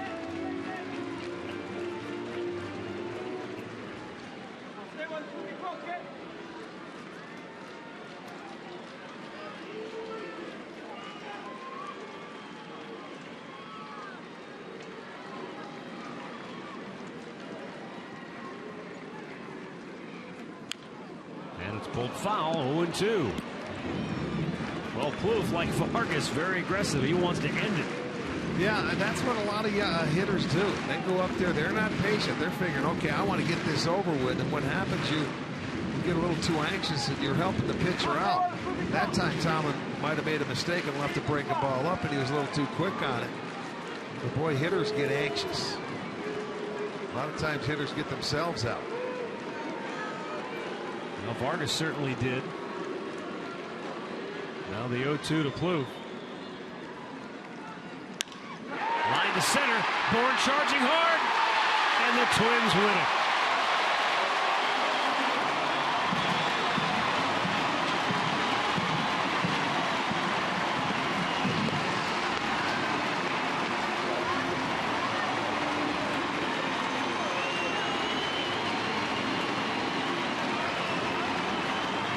These are the games when you are in pursuit of a playoff spot. You can't afford to let get away. A crushing loss for the Indians tonight here in Minnesota as they squandered a 4-2 lead and watch Minnesota come back and win it in extra innings. 5-4 is the final. There's another 0-2 pitch. It was the cutter, and that was a little too good of a pitch away from the hitters. Hitters like the ball away. They look for it away. And another 0-2 pitch. That was the second 0-2 hit in the inning that Tribe pitching gave up. The Twins come back and have a walk-off win against the Indians. Minnesota's won 3 straight. They go to 66 and 87. They stop the Indians' 3-game win streak. Tribe falls to 79 and 74. And their hopes for a playoff spot now are really in dire straits. Time now for our key play of the game, brought to you by KeyBank. They had a chance to win this thing. They certainly did, and then in the 9th inning with the first and third, a chance to turn a double play. Ramirez didn't come up with the catch. They are only able to get the one. That tied the game, and that's a double play ball if he holds on to it. Aviles was there. He couldn't turn it. They tied the game. That will be our KeyBank key play of the game, brought to you by KeyBank.